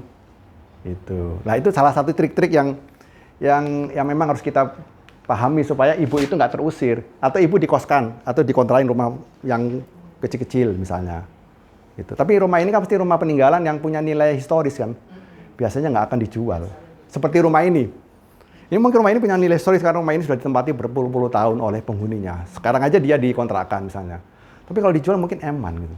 Ada nilai historisnya. Seperti itu. Meskipun kondisinya kalau dijual bisa laku berapa puluh miliar ini misalnya gitu kan. Oke, kita nomor 5 ya. Apakah Bapak Ibu tahu bahwa tabungan atau deposito tidak bisa langsung dicairkan oleh istri atau anak ketika suami tutup usia? Ini sudah mulai bicara mengenai bukan lagi waris Islam, tapi sudah mengarah ke pengetahuan umum. Nah, pertanyaannya begitu. Kadang-kadang istri nggak tahu loh. Istri nggak tahu, suami nggak tahu gitu loh. Mentang-mentang dia bilang gini, suamiku kan orang kaya, depositonya pokoknya T lah gitu. Isinya T-an. Tapi begitu meninggal bingung. Nah, kita kasih hukumnya. Tuh. Aman Pak, suami saya loh punya dana di rekening itu sampai T-an. Triliunan. Beredar pesan sulitnya carikan rekening nasabah yang meninggal, ini faktanya. Direktur Utama Bank BTN Mariono saat itu mengatakan bahwa memang bank butuh waktu untuk mencairkan dana nasabah yang sudah meninggal tapi semata-mata untuk alasan keamanan. Lah, butuh waktu. Pertanyaan waktunya berapa lama? Nah, sementara kita butuh uang. Saya punya teman ya. Punya teman itu menikah dengan menikah lanjutan dengan orang kaya, yang mana orang kaya itu dia punya ATM, ATM-nya isinya miliatan. Tapi dia nggak pernah tahu PIN-nya berapa. Suatu ketika suaminya itu masuk UGD di rumah sakit Dr. Stomo. Sakit parah sampai nggak bisa ngomong, nggak bisa ngapa-ngapain. Dan dia butuh uang untuk membayar semuanya itu. Nah suaminya itu nggak bisa nulis PIN-nya piro gitu loh. Nggak bisa nulis karena sudah kondisi kritis gitu. Jadi istrinya itu cuma bengong-bengong aja mengharapkan uang dari saudaranya atau dari penjualan aset-aset yang lain. Padahal kalau dia gesek pakai ATM itu, tahu PIN-nya aja enak sudah. Jadi akhirnya dia harus berhutang atau menjual aset untuk membayar. Terus meninggal pula suaminya. Meninggal pula suami aset itu. Suaminya tetap rahasia. Gitu. Gitu. Jadi di belakangnya PIN, di belakangnya ATM itu juga nggak ada nomor PIN-nya gitu. Di handphonenya juga nggak ada nomor PIN-nya, mati kan. Jadi dia bingung ini gimana caranya bayarnya. Padahal uang itu ada miliatan gitu. Rata-rata mereka itu tidak mengerti ya tentang ini. Iya. Makanya ibu kadang-kadang sounding aja kalimat ini sederhana di WA. Tidak, maksudnya mereka yang menikah secara muslim itu mereka yang nggak ngerti kalau Oh, hukum faraidnya, hukum Islamnya. maksudnya dia terima 1/8 itu loh. 10 orang yang saya wawancarai, 9 orang nggak ngerti. 9 nggak ngerti. Kalau nggak percaya ibu tes ya, ketemu setiap orang muslim ibu tes. Padahal mereka orang muslim. Nah, ibu tes saja, ibu tes saja. Ibu tes saja orang-orang yang ibu temuin nasabah atau siapapun, mau sopir, mau orang di jalan, tanya bapak ngerti nggak hukum Islamnya? Waris. Pengetahuan ini nggak disampaikan ke Disampaikan, tapi orang itu kan kelemahannya malas belajar. Malas belajar. Contohnya ya. Di kantor ini ada wifi. Orang kalau buka wifi, itu buka channel-channel apa sih? Paling TikTok, paling Instagram gitu. Mau suruh belajar loh, kadang-kadang nggak mau. Dikasih kertas aja karena suruh baca, kadang-kadang di rumah digeletak. Apalagi yang kayak gini berat. Ini kajiannya rutin, pasti udah rutin di masjid, di tempat-tempat umum dan sebagainya. Tapi kadang-kadang orang bicara waris, aduh malas ah. Sulit itu yang pertama. Kedua, kata kuncinya, aku nggak punya harta. Selalu underestimate gitu maksudnya. Ada kenyataan tiba-tiba ada hartanya. Tiba-tiba dia menang, dapat rezeki nomplok atau dapat apa gitu dari siapa gitu. Dia udah punya harta, Allah membalikan nasibnya menjadi orang kaya. Itu udah. Meskipun dia nggak punya harta, minimal dia tahu rumusannya sehingga anaknya nggak konflik. Jadi yang bikin konflik di rumah tangga itu bukan siapa-siapa tapi orang tuanya karena tidak mau belajar tentang waris. Orang tua itu harus menurunkan ke anak-anak. Jadi nanti kalau dia meninggal, anak-anak nggak berebutan, nggak gontok-gontokan. Makanya waris planning, perencanaan waris beda sama manajemen planning. Manajemen planning namanya PDCA, Plan Do Check Action. Itu dilakukan pada saat semua orang yang tergabung dalam manajemen itu masih hidup. Kalau meeting seperti ini kan, ini kan namanya manajemen planning. Kita meeting mengenai awal tahun untuk planning target kita di tahun 2024. Masih hidup semua, takoi gampang. Nanti kalau meleset targetnya, ini yang tercapai berapa? Tercapai 100 juta. Kan targetmu 150 juta, kurang 50. Gimana? Gampang, saya ono si takoi. Begitu waris planning. Yang ditanya sudah meninggal, yang punya harta sudah meninggal, kumpul semua pada tolak-tolak, bingung iki apa caranya gitu. Udah gitu nggak tahu namanya sertifikatnya di mana. Kadang-kadang orang tuh sertifikatnya nggak tahu. Suami nggak tahu bapaknya nyimpen sertifikat di mana. Digadekan ataukah disimpan di mana kayak gitu. Atau namanya hartanya atas nama orang lain. Itu yang sering terjadi. Nah ini jawabannya di sini. Ini ada kasus di Mojokerto, orang ini ngambil uang cukup lama lah. Pokoknya cukup lama lah. Tidak diharapkan, padahal uangnya nggak banyak, 34 juta. Nggak banyak pokoknya uangnya gitulah. Tapi yang terjadi adalah orang itu nggak tahu kayak gini, orang itu nggak tahu seperti ini. Orang itu nggak tahu kalau uang itu dibukukan ketika pemiliknya tiada. Makanya kalau ada orang ngambil ATM, yang punya ATM itu sudah meninggal, itu ketahuan sama bank, itu dianggap namanya pelanggaran hukum. Nyolong. Karena mutasinya, ini orang meninggal tanggal sekian. Kok masih ada uang dipotong, kena ATM. Ini pelakunya kalau nggak istri pasti anak ini. Kalau nggak istri pasti anak ini. Karena ini undang-undang sudah ada, undang-undangnya, peraturannya sudah ada gitu. Kadang-kadang kita ketika dibekukan itu nggak dikasih bunga. nggak kasih bunga, betul kan sudah mati, sudah berhenti gitu, udah berhenti. Jadi tapi uangnya tetap dipakai aja sama bank. Iya betul, dipakai untuk kredit macam-macam. Terus gini, kalau hutang pajaknya di atas 100 juta, ini hutang pajak ya, itu nanti diblokir, pasti diblokir dan disita. Terus kita perlu namanya pembuktian ahli waris. Bank itu perlu surat, makanya tadi surat-surat yang kita urus itu kita perlu bawa ke bank.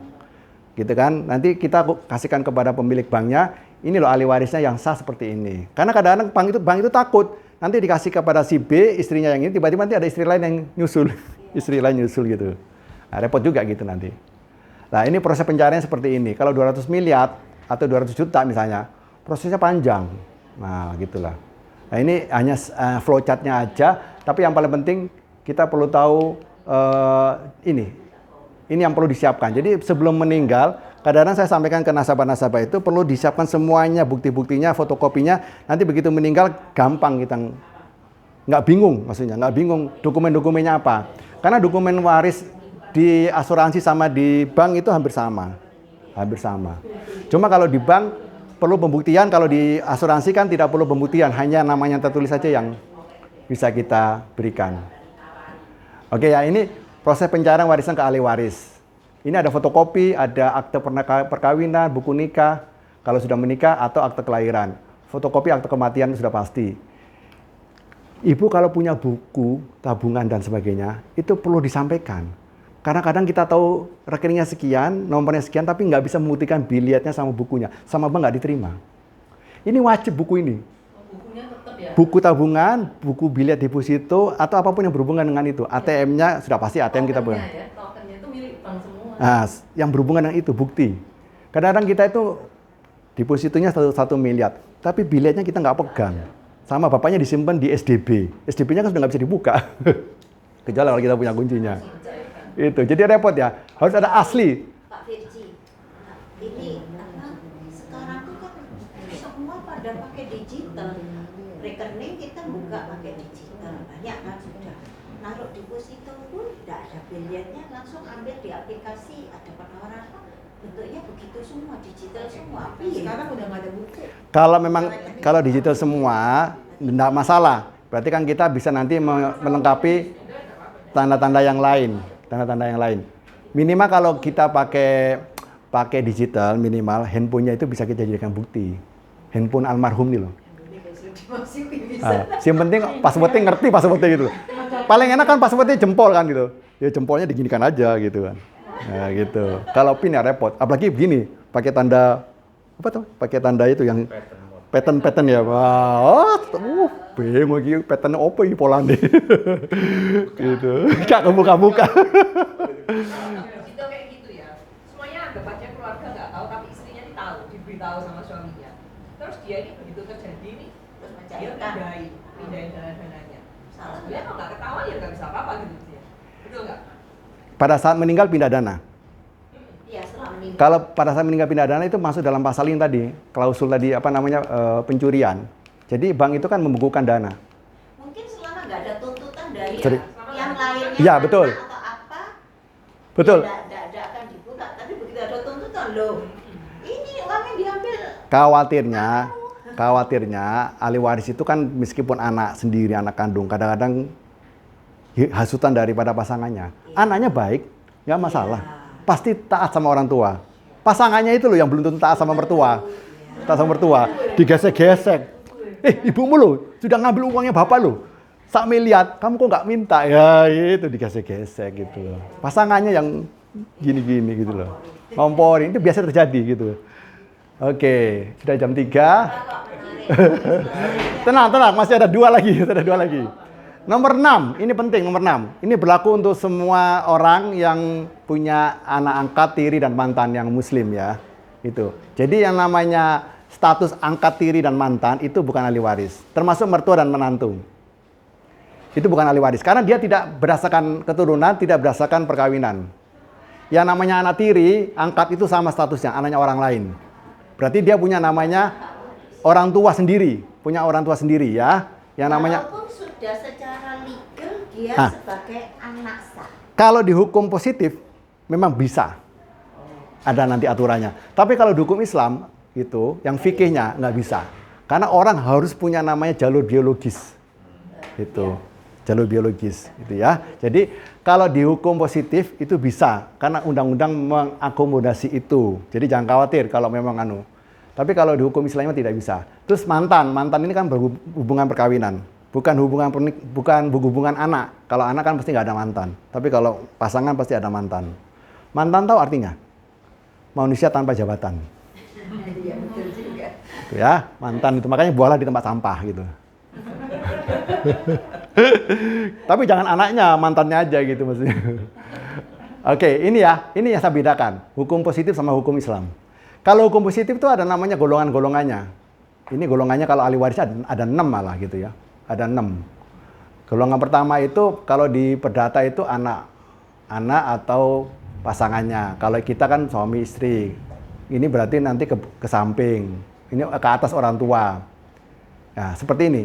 Kemudian ketiga ini adalah garis lurus ke atas jika pewaris tidak punya keturunan. Ini namanya keturunan atau furu, anak laki-laki dan anak perempuan. Jadi kalau secara gampangannya tadi saya katakan bahwa kalau kita baca ini agak sulit memahaminya. Secara gampang adalah hubungan keturunan atas atau bawah dan hubungan perkawinan samping kiri dan kanan. Jadi kalau di hukum perdata ahli warisnya cuma ada 4 ya. Ini golongannya. Kita termasuk golongan berapa? Semakin ke bawah golongannya semakin sedikit. Tapi rata-rata kalau di hukum perdata atau hukum positif rata-rata ada 50-50. Nanti setelah itu yang meninggal siapa 50-nya itu dibagi rata. Itu yang paling gampang. Seperti itu. Oke. Ini yang tadi. Islam melarang pengangkatan anak adopsi ya. Karena itu adalah melanggar hukum nasabnya. Karena dia punya orang tua kandung. Jadi orang tua kandungnya itu yang pasti punya. Jadi kalau kita angkat anak asuh, perlu diingat, dicatat orang tua kandungnya di mana tinggalnya. Kalau yang meninggal salah satu, yang meninggal apakah anak ini atau bapaknya duluan, kita wajib memberikan informasi. Kalau ambil panti asuhan. Kan pasti ada ini ya. Kalau sudah meninggal semua, ya sudah aman. Dibuang itu biasanya anak. Nah, kalau anak dibuang berarti kita nggak tahu, nggak apa-apa. Tapi kadang-kadang ada anak yang dari saudara atau dari orang-orang yang kita kenal, saudara orang tuanya. Nanti kalau orang tuanya meninggal, kita tinggal laporan ke ahli warisnya, ini loh dapat waris dari bapaknya. Kan bapaknya dia, bukan bapaknya saya. Saya kan hanya mengasuhnya aja, membesarkan. Tapi kalau saya meninggal, saya nggak kasih dia. Gitu. Anak tiri juga gitu. Kita menikah dengan orang lain, dia bawa anak. Kalau ya Pak, maaf ya potong. Kecuali punya surat adopsi resmi. Kalau adopsi nanti ada namanya di hukum positifnya ada gitu, boleh gitu. Boleh bisa dimasukkan bisa diakui di pengadilan gitu ya. Oke, kita ini. Faktanya adopsi dapat warisan dari orang tua angkatnya. Ini kan hukum Belandanya, nanti di hukum positifnya dapat. Hukum positif. Nah, hukum positifnya. Anak yang diangkat secara hukum itu akan memperoleh nama dari bapak angkat. Jadi namanya bapak angkat bisa dimasukkan. Karena atas nama bapak angkat itu masuk di nama anak itu, maka secara konsekuensi hukumnya dia akan mendapatkan waris bila mana bapak angkatnya meninggal. Gitu.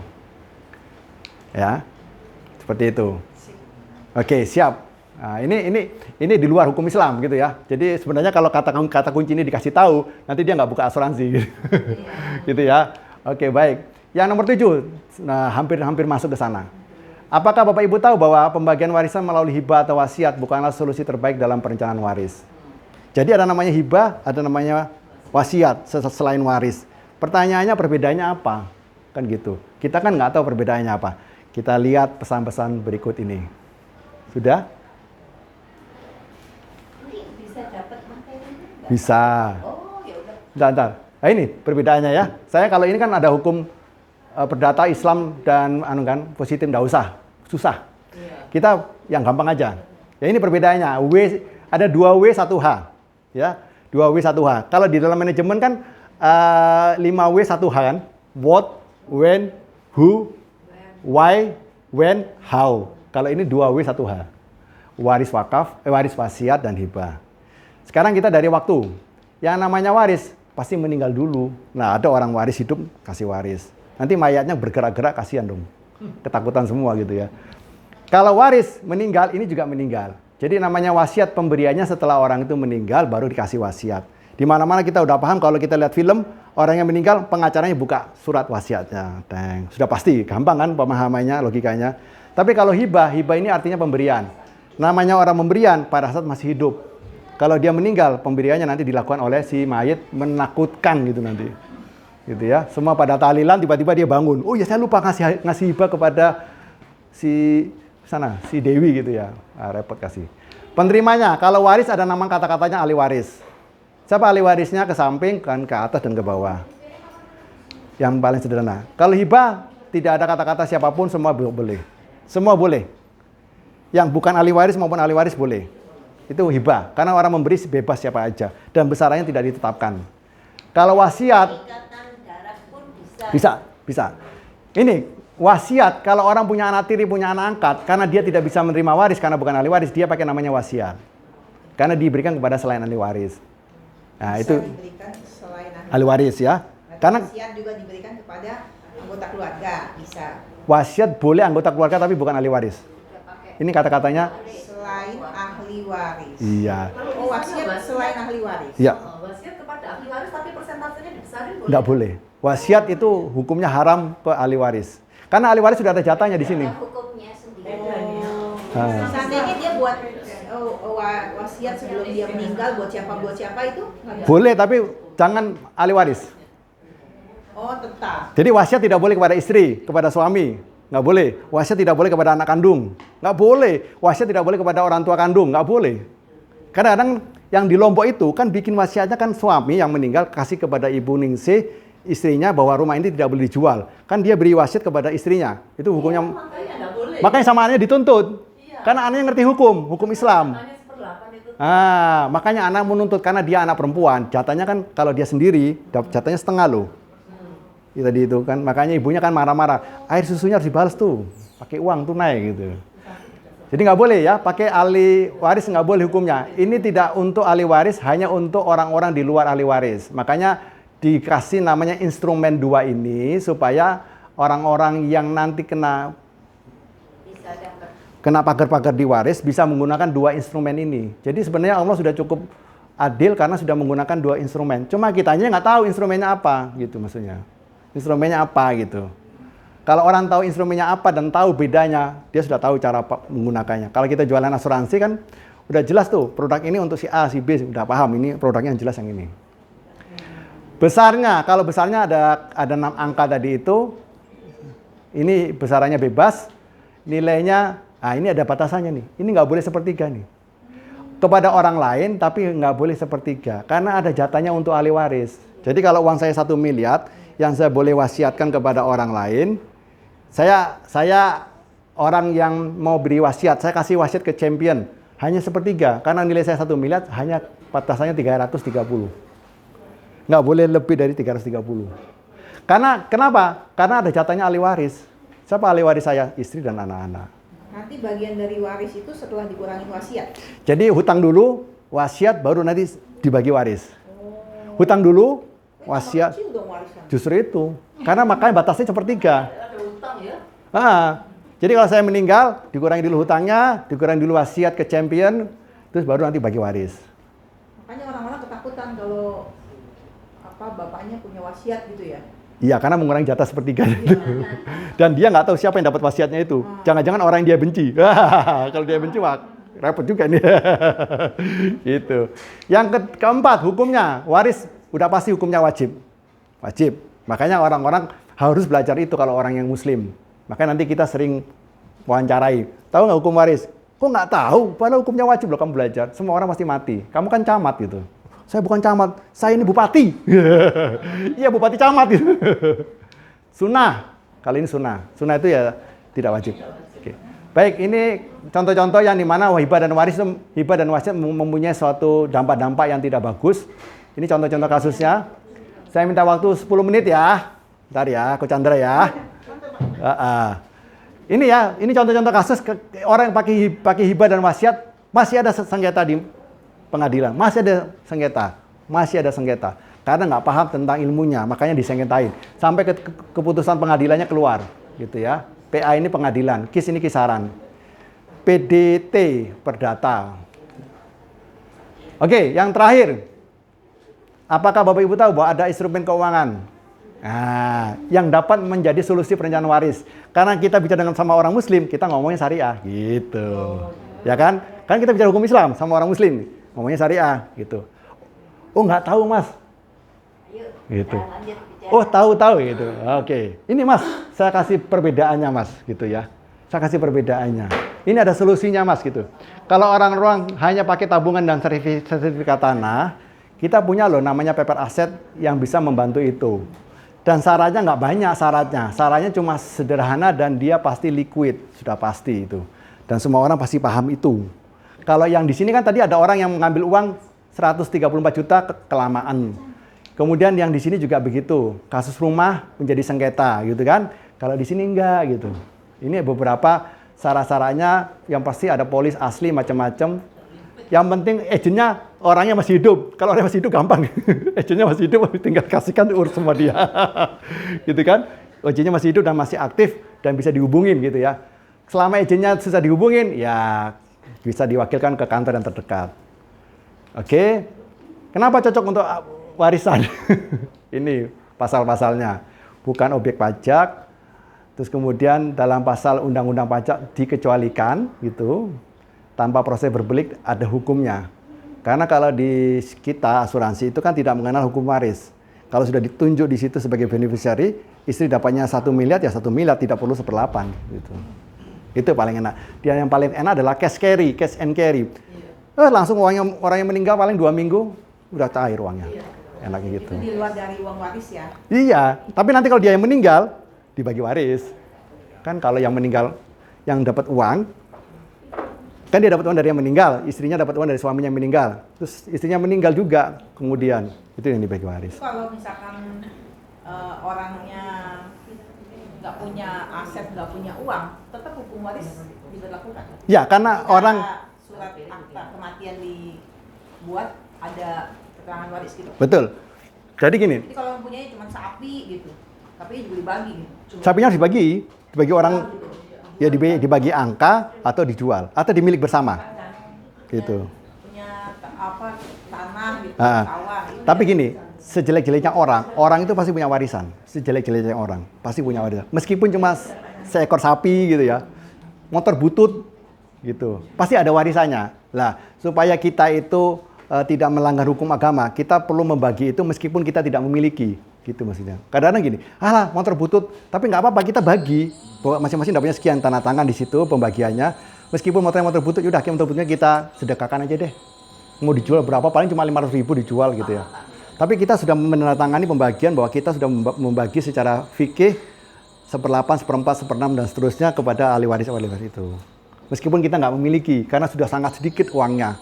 Bahkan uangnya hampir tidak ada sama sekali. Itu yang berlaku di hukum. Iya, harus begitu. Jangan kadang-kadang mentang-mentang nggak ada anunya, masing-masing mengabaikan itu. Makanya perlu ada namanya berita acara penerimaan waris.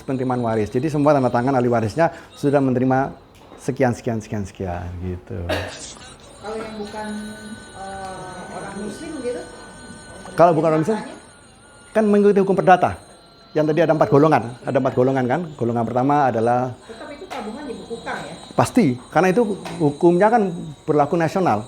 Kan itu undang-undang dari Bank Indonesia. Tapi kalau sudah ahli warisnya yang tercatat sudah menyetujui, baru itu dicairkan. Ya, jadi bank hanya bisa mencairkan bila mana ada orang yang datang menunjukkan surat penetapan waris dari pengadilan gitu. Itu harus pengadilan kalau bank itu. Sehingga kita menunjukkan baik kita adalah orang yang sah yang akan mengambil uang itu. Katanya masih dia cek juga ke pajak segala macam. Pasti. Bank berhak. Ada hutang pajaknya enggak? Kalau hutang pajaknya 100 juta dibukukan tadi kan diblokir, dibukukan. Karena kalau belum dilaporkan SPT katanya Repot juga. Mendingan di asuransi aja. Gak usah bingung-bingung. Jadi ini tadi ya, kalau dari penjelasan ini tadi ya, peluangnya itu nomor 1 memang posisi istri dapatnya sedikit. 1/8, ya. Ya, apalagi kalau istrinya lebih dari Satu. Jadi teman-teman mungkin lihat kalau ada teman sangat yang istrinya lebih dari 1, langsung itu. Langsung. Belum ketahuan, Bu. Baru mati, baru keluar. Iya, ya kita ngomong yang tahu maksudnya kan ada peluang ya. Istri dari ini teman-teman yang muslim. Saya Pak tanya sama Bapak, selama ini yang terjadi adalah pada waktu Enggak, maksudnya muncul yang ngaku Ini. istri. Ah. Mereka kan di sini juga istri loh, dapat loh. Iya, bentar, maksud saya kita ini kan tanya sama Pak Rizky, peluangnya yang pertama Istrinya bagiannya kecil. sudah bagiannya kecil. 1/8. Yang kedua apalagi pakai tahu ini ada istri banyak itu peluang. Poligami. Ya, kalau nggak tahu memang kita nggak sanggup. Ya. Apalagi Pak Rizky? Yang ketiga, kita perlu tahu bahwa dalam keluarga itu adalah tidak selalu punya anak laki-laki. Tidak selalu punya anak laki-laki. Kalau tidak punya anak laki-laki, apakah anak laki-lakinya itu tidak punya dari awal atau dia punya tapi meninggal di tengah jalan? Ada potensi lari ke samping. Pertanyaannya, akun nggak sama saudara ipar? Semua orang rela nggak? Udah pertama pertanyaannya akur, yang kedua pertanyaan rela nggak gitu. Padahal hukum Islamnya harus diberikan ke samping. Nah itu peluang juga. Peluang juga gitu, peluang juga. Itu yang misalnya tadi yang nggak punya anak laki itu, jadi peluangnya ya apa? Si istri kan tidak rela bakalan ya. Jadi minta ininya itu kaitannya apa? Kalau Jadi- tadi yang istri yang posisinya 1/8 itu kan jelas ya. Bagianmu itu kecil besok. Jadi ayo buka polis dulu jelas. Atau dia tahu punya istri lain. Jadi bagianmu sudah kecil dibagi lagi sekian istri. Jelas gitu ya. Kalau ini tadi yang nggak punya anak laki ini kan cuma ngomong apa ya? Itu bagiannya nanti ada sisanya Oke. yang ke samping itu. caranya begini caranya. Caranya karena nggak punya orang laki-laki gitu ya. Sementara bapaknya sudah meninggal. Kan kalau bapaknya masih hidup nanti masuk ke bapaknya. Oh ya. Anggap saja bapaknya udah meninggal ya. Bapak kandung daripada orang yang kita wawancarai itu. Berarti ada potensi kan lari ke samping ke ipar-ipar. Pertanyaannya adalah solusinya pakai hibah, kan gitu kan? Uangnya dihibahkan. Karena uangnya dihibahkan itu berarti kan anak-anak yang perempuan-perempuan ini kan dapat uang dari bapaknya. Uang tambahan. Ketika bapaknya masih hidup. Ya betul, bapaknya masih hidup. Apakah itu uang ataukah harta yang lainnya, properti dan sebagainya. Kalau berupa uang, itu kan bisa nanti diakumulasikan dalam bentuk polis supaya lebih aman, supaya dia bisa berlipat-lipat. Jadi uangnya itu nanti jatuhnya tidak hanya ke kamu, tapi nanti bisa lagi ke anak istrimu, ke anak dan suamimu gitu maksudnya. Jadi kan dia dapat uang, yang uang itu bisa dipakai untuk membeli polis, kan dapat hibah dari bapaknya. Jadi tapi ini mesti melibatkan si bapak setuju ya untuk Harus. hidup. Karena bapaknya harus memberikan hibah. Kalau bapaknya nggak memberikan hibah, potensinya nanti anaknya bertengkar sama iparnya. Betul. Anaknya, istrinya akan bertengkar sama iparnya. Rela sama ipar itu. Saya bingung, maksudnya si bapak sewaktu masih hidup itu membuat surat Hibah. yang tulisannya bahwa uang warisan yang bapak kamu dapat nanti harus disisihkan untuk beli polis gitu maksudnya? Oh enggak, bukan begitu.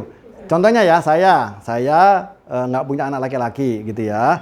Berarti saya sudah ngomong sama istri, sama anak perempuan saya kumpulin. Ini papa punya uang, aset ini. Ini kalau aset ini papa bagi waris, berarti kan ada potensi nanti uang itu akan sampai ke orang lain. Yang sampai ke orang lain itu yang saya hibahkan ke kamu misalnya. Gitu. Atau mulai sekarang saya bagi ke anak istri gitu. Dan orang-orang yang seperti ini juga melakukannya di poligami. Orang-orang yang poligami itu kalau dia pinter gitu ya, meskipun istrinya nggak kumpul semuanya, tapi dia sudah bagi tuh sama istri pertama, 2, 3, dan 4. Jadi semua dibagi. Jadi kalau dia meninggal, warisnya cuma tinggal sedikit.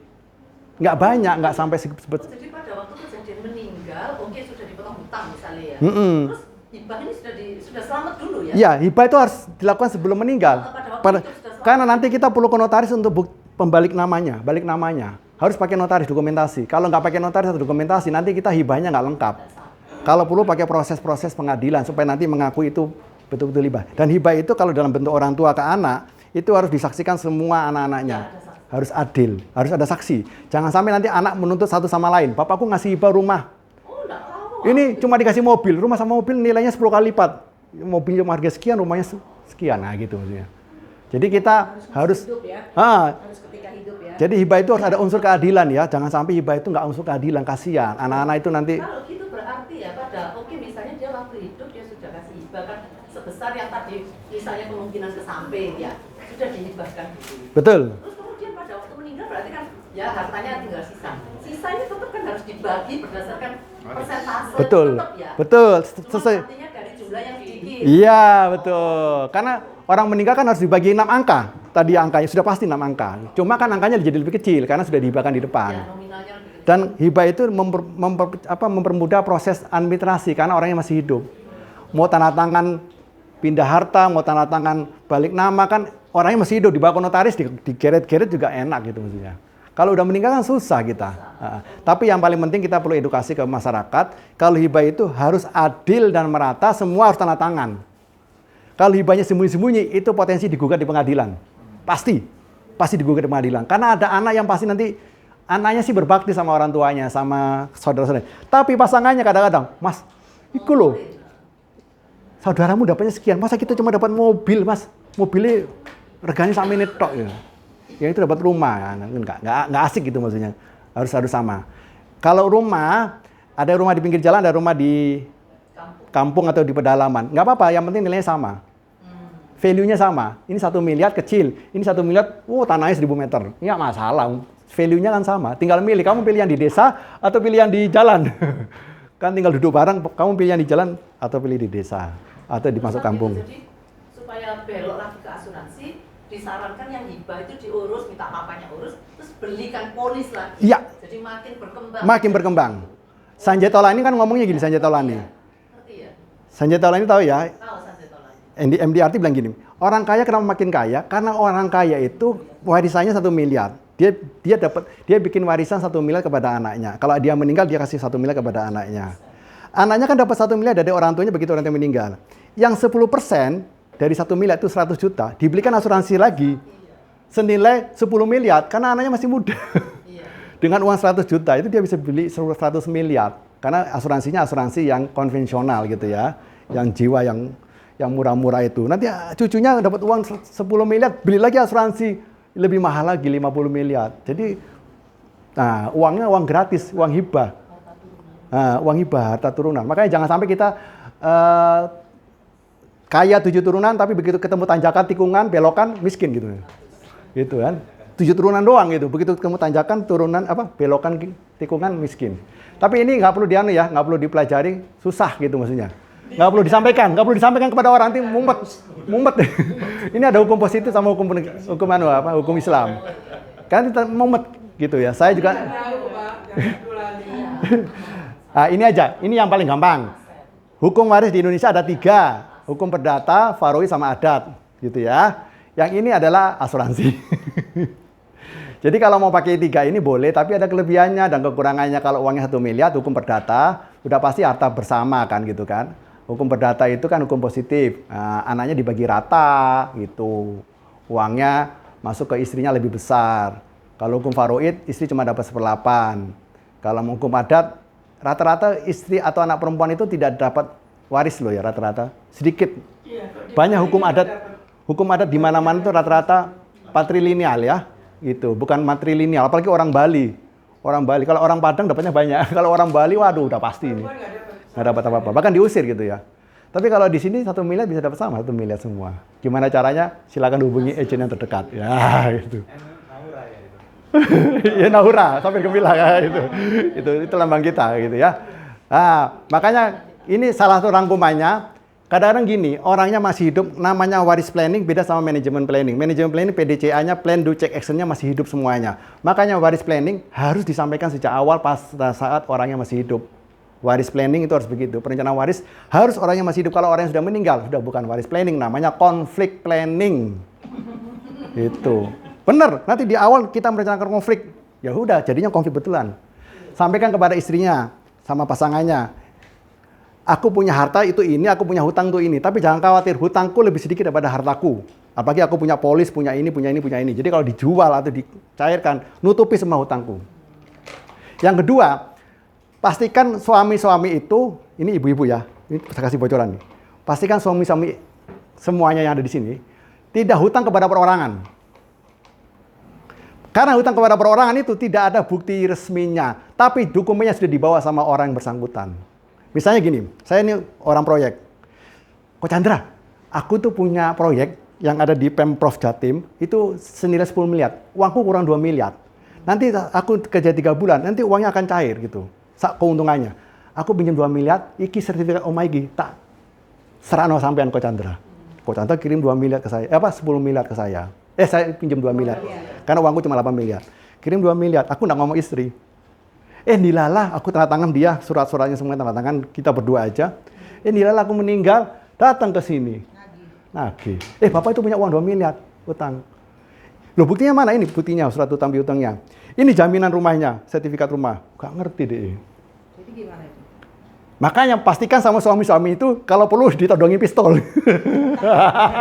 Punya nggak utang sama orang lain? Apalagi dia orang proyek, orang yang kerjanya suka kayak gitu-gitulah gitu. Butuh uang cepet dan sebagainya. Kalau pakai bank nggak bisa. Kalau pakai bank ini pasti hadir.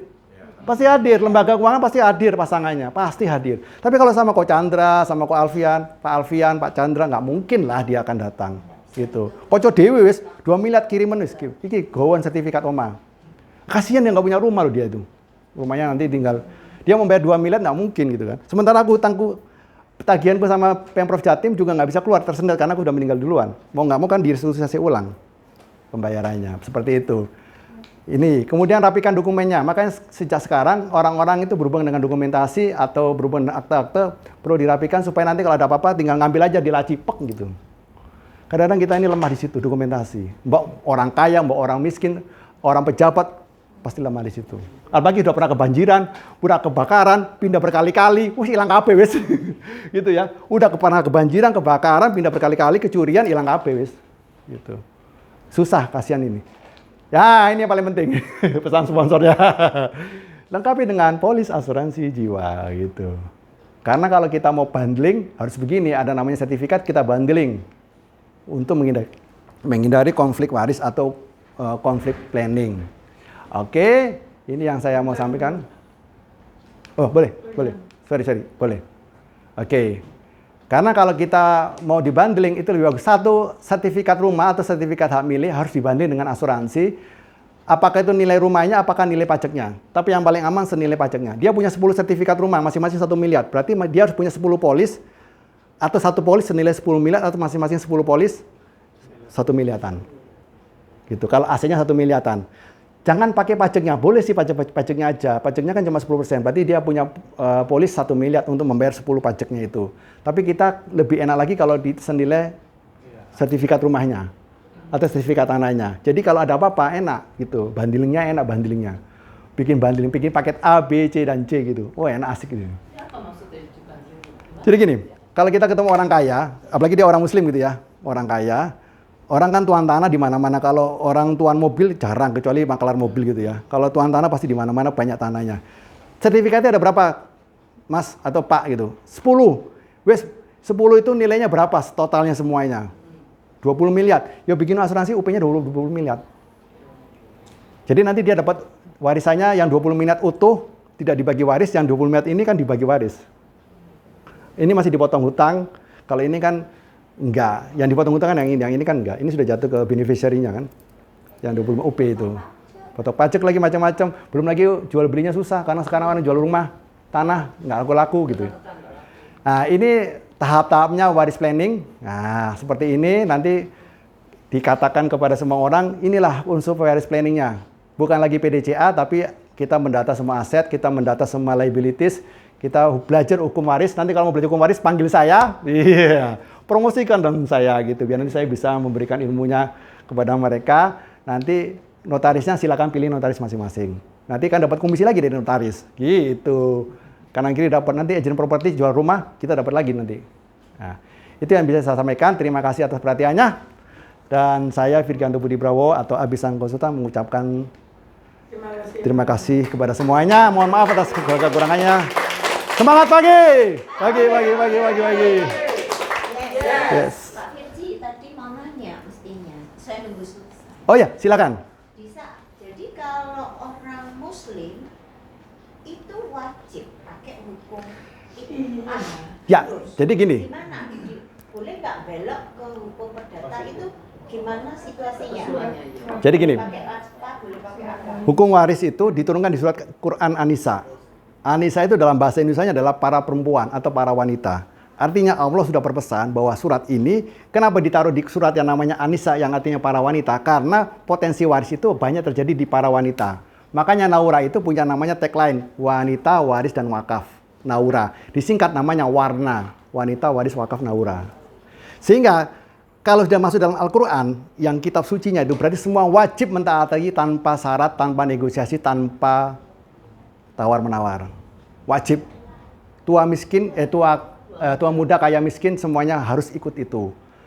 Kalau konflik, larinya ke pengadilan agama. Permasalahan yang terjadi, ini mohon maaf, antara KHI, Kompleks Hukum Islam, dengan fikihnya di Al-Quran, itu ada sedikit perbedaan. Sehingga kadang-kadang yang fikih Islamnya yang di Al-Quran itu tidak semuanya diterjemahkan di kompilasi hukum Islam.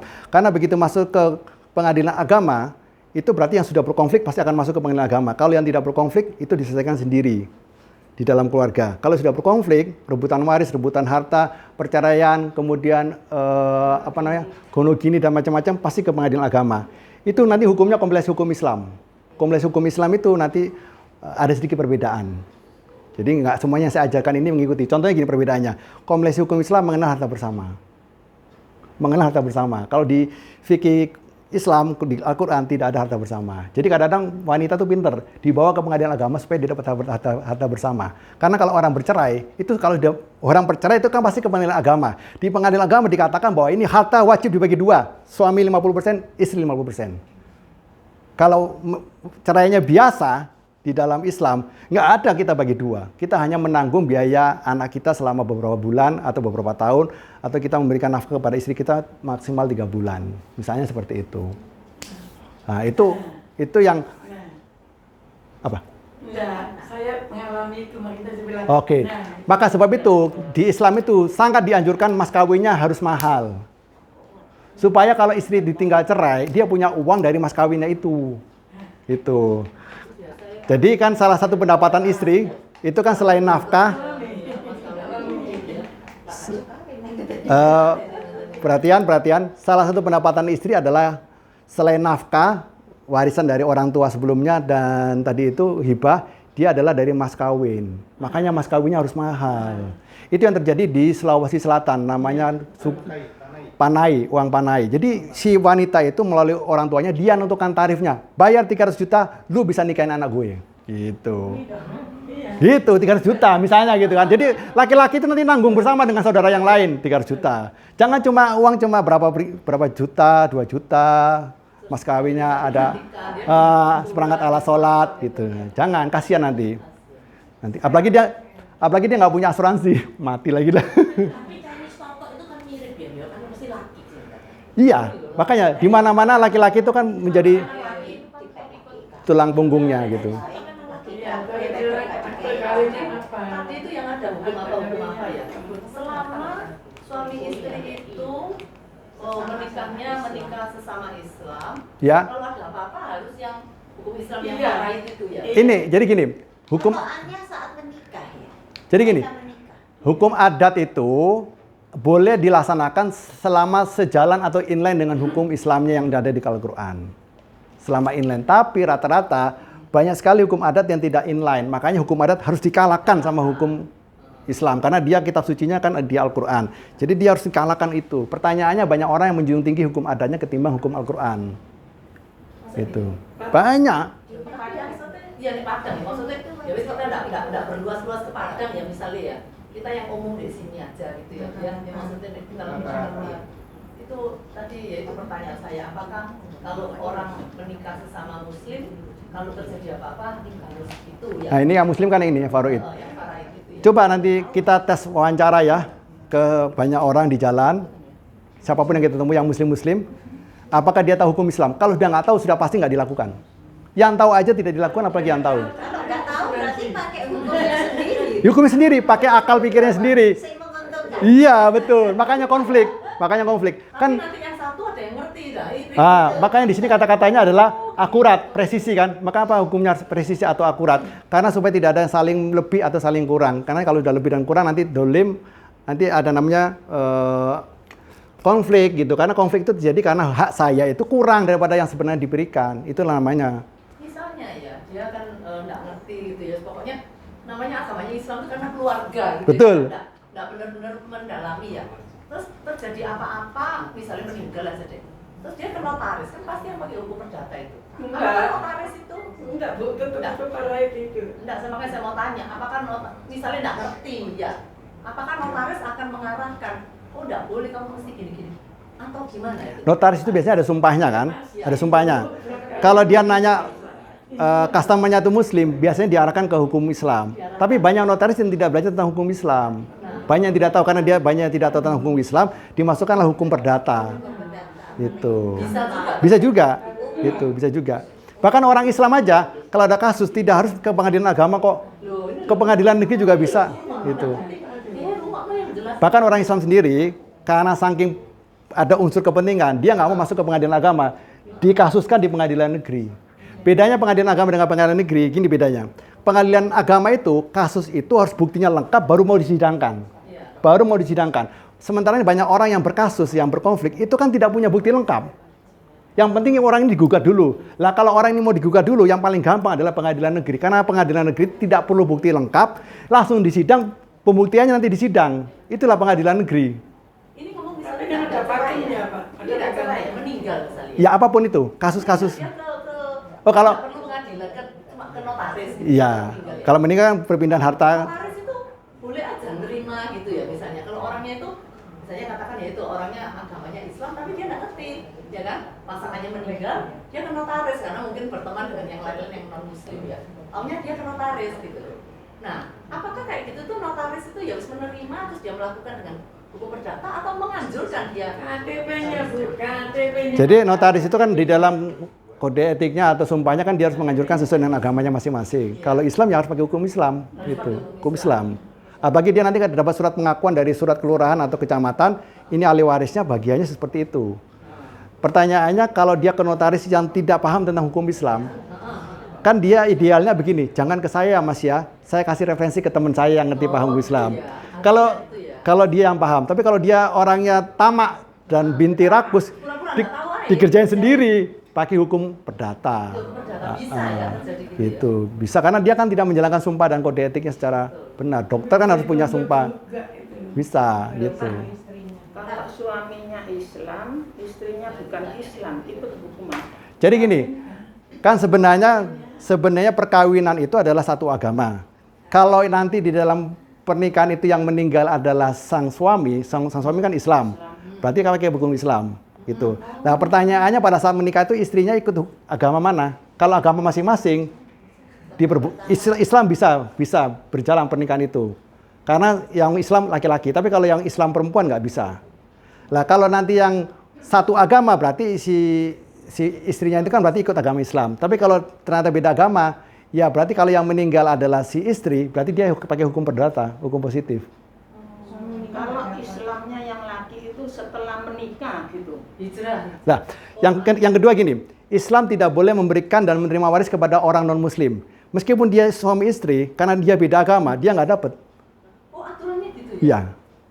Makanya kalau ingin dapat, dia harus satu agama sejak awal. Karena Islam tidak boleh menerima dan memberi kepada orang non-Muslim. Misalnya begini, non-Muslim, ada orang yang orang tuanya bukan Muslim, tiba-tiba anaknya jadi Muslim. Gitu. Berarti pada saat nanti orang tua yang meninggal, orang tua nggak boleh memberi karena anaknya nggak mau terima. Harus dengan wasiat atau hibah. Sebaliknya kalau anaknya meninggal, dia tidak boleh memberi kepada orang tua yang dalam bentuk waris. Pakai instrumen hibah atau wasiat. Putus ya Pak? Iya, kecuali untuk warisnya aja putus, untuk warisnya aja putus.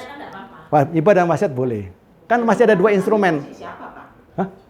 Yang laki tadi Samping. setelah menikah baru dia masuk Muslim gitu loh. Istrinya tetap nggak Muslim. Ya kalau Suami meninggal. kalau pernikahan itu dua agama, yang meninggal Muslim, yang Muslim tidak bisa memberikan kepada beda agama. Apapun itu, namanya istri, apakah anak, Terus dikasihkan kepada anaknya. anak. Anaknya kan masih anaknya kan. Kalau anaknya non Muslim, ya nggak dapat. Gitu. Nggak ada yang Muslim semua. Oh, berarti nanti masuk ke badan Baitul Mal, namanya Baitul Mal, badan Kayak gitu itu. di notaris yang itu ya. Makanya orang-orang seperti itu yang kita terima di lapangan, yang seperti itu, beda agama atau macam-macam, kasih solusi seperti ini nanti daripada ruwet. Daripada ruwet ya, kasihan nanti. Daripada ruwet, mendingan kamu bikin seperti ini, nanti kita bisa bantu gitu. Itu sama suami ini ngerti, suami ini kudu sing pinter. Suaminya sudah nggak bikin uang. Maka dari itu kita harus pinter-pinter ngambil hati supaya mereka mau minimal terbuka. Kalau dia terbuka kita masuknya enak. Jadi caranya pakai edukasi dulu lah, edukasi, literasi gitu. Kalau nanti dia tetap kekeh, ya sudah ranahnya di pengadilan. Karena kalau tugas kita sebagai konsultan tidak bisa membuat orang itu menjadi akur. Nggak bisa, tugas kita nggak bisa. Kita hanya memberikan edukasi sama literasi. Tugas orang yang mengakurkan dan mendamaikan itu adalah tugasnya pengadilan, bukan kita. Karena mereka punya kekuatan hukum, kita nggak punya. Kita kan sifatnya hanya fatwa. Fatwa itu kan nasihat. Nasihat itu mau dilakukan mau nggak ya nggak apa-apa. Istri yang pinter-pinter tuh ya untuk ngerti gini dia mintanya harus itu aja. Mobil namanya si tepan. Lah, ini tadi. Mobil diminta namanya. Ini tadi. Terus mobil ini berlian minta namanya. Gitu ya. Kasih. Iya. Kasih. Tapi tiba-tiba yang meninggal istrinya duluan. Ya apa? Harta terpisah. Lah, kalau perjanjian harta terpisah, perjanjian pranikah itu akan mengurangi dampak di pengadilan agama. Kan gini, kalau kita bercerai, pengadilan agama akan nanya, apakah pasangan Anda itu punya perjanjian pranikah atau perjanjian pisah harta? Kalau ada perjanjian pisah harta, tidak dibagi 50-50 atau harta bersama di pengadilan agama. Tapi kalau tidak punya perjanjian pranikah atau perjanjian harta bersama, pisah harta, maka ngikutin itu. Ya, jadi pengadilan agama akan menanyakan kepada pasangannya itu punya nggak perjanjian pranikah atau perjanjian pisah harta. Kalau udah pisah harta pasti pisah hutang, gitu. Perdata semua non Muslim. Kalau dia tetap nggak melakukan itu, nggak dituntut anak-anaknya, ya udah ya Pak. Tapi biasanya nggak mungkin lah. Biasanya Gini. Gini. Otomatis itu harus wajib. Mohon maaf ya, generasi pertama aman, anak generasi pertama. Jangan salah, generasi kedua cucu. Itu nanti bisa nuntut. Kita ini mungkin aman di generasi pertama, nggak ada persoalan waris. Tapi cucu itu nanti kalau tahu, waduh kita diungkit-ungkit sampai pecah semuanya. Cucu kami nama Gitu. bojone sing udah. Nyoba ya maksudnya. Kasusnya yang di Sinarmas itu, yang William William siapa itu namanya? Nah itu kan punya istri berapa itu? Itu kan kasusnya sampai kemana-mana itu, berapa T. Terus bos besar Samsung juga begitu. Samsung loh ini nggak main-main, nggak ecek-ecek. Pak Samsung. Tanya sedikit. Samsung, handphone. Dananya Samsung. dibekukan nggak bisa cair. Betul, Mau nanya di luar. Padahal di bank itu nggak bisa dibungain. betul. Gimana? Luar konteksnya. Ini ada 2 orang yang menikah secara Islam. Iya, Sudah cerai. betul. Dua-duanya sekarang bukan Islam lagi. Oke. Jadi sudah nggak Islam lagi. Itu kalau suaminya meninggal, itu anak-anaknya bagaimana, Pak? Jadi gini, pertama menikah Islam, kemudian setelah menikah mereka balik lagi ke agama atau pindah agama lain gitu kan? Iya. Berarti dia murtad gitu ya. Berarti sudah nggak pakai hukum Islam karena dia sudah bukan agamanya Islam. Jadi yang kita perlu patut itu tanyakan, yang pertama kalau ada orang meninggal, pertanyaannya adalah selain agamanya apakah masih Islam? Yang kedua pertanyaannya, apakah ada ahli waris yang masih hidup? Yang masih hidup tanyain. Yang Islam ada, ahli waris yang Islam ada. Ya, tapi kan dia sudah bukan Islam. Oh, Yang nggak boleh memberikan. Nggak boleh. Jadi nanti kalau itu hukumnya pakai hukum kembali ke hukum positif perdata. Ada 4 golongan tadi itu yang di dalam hukum perdata. Dan berlaku harta gono gini. saya pernah tanya Pak begini, orang sekarang kalau menghibahkan itu, Ah, anaknya 3, Iya. mau dihibahkan ke anak ketiga, saya tanya, anak 1, 2 ini harus tanda tangan dia orang. Betul, hibah itu prosesnya sama dengan pemberian dan itu notaris tidak mau ambil risiko. Pasti dia akan menanyakan ahli warisnya siapa aja, Iya. datangkan semuanya di sini. Kalau tidak bisa datang, bikin surat namanya perwakilan kan ya. Perwakilan bahwa ini mewakilkan kepada saya menyetujui dan sebagainya. Karena dia luar kota dan sebagainya. Bahkan sekarang karena jarak jauh bisa jadi notarisnya pakai namanya Zoom atau pakai namanya Google Meet. Jadi yang jauh itu juga bisa tahu prosesnya. Jadi kalau 2 saudara nggak setuju berarti nggak bisa. Kalau hibah nggak setuju pun nggak apa-apa karena hibah itu kan tergantung daripada orang tuanya. Jadi gini, saya mau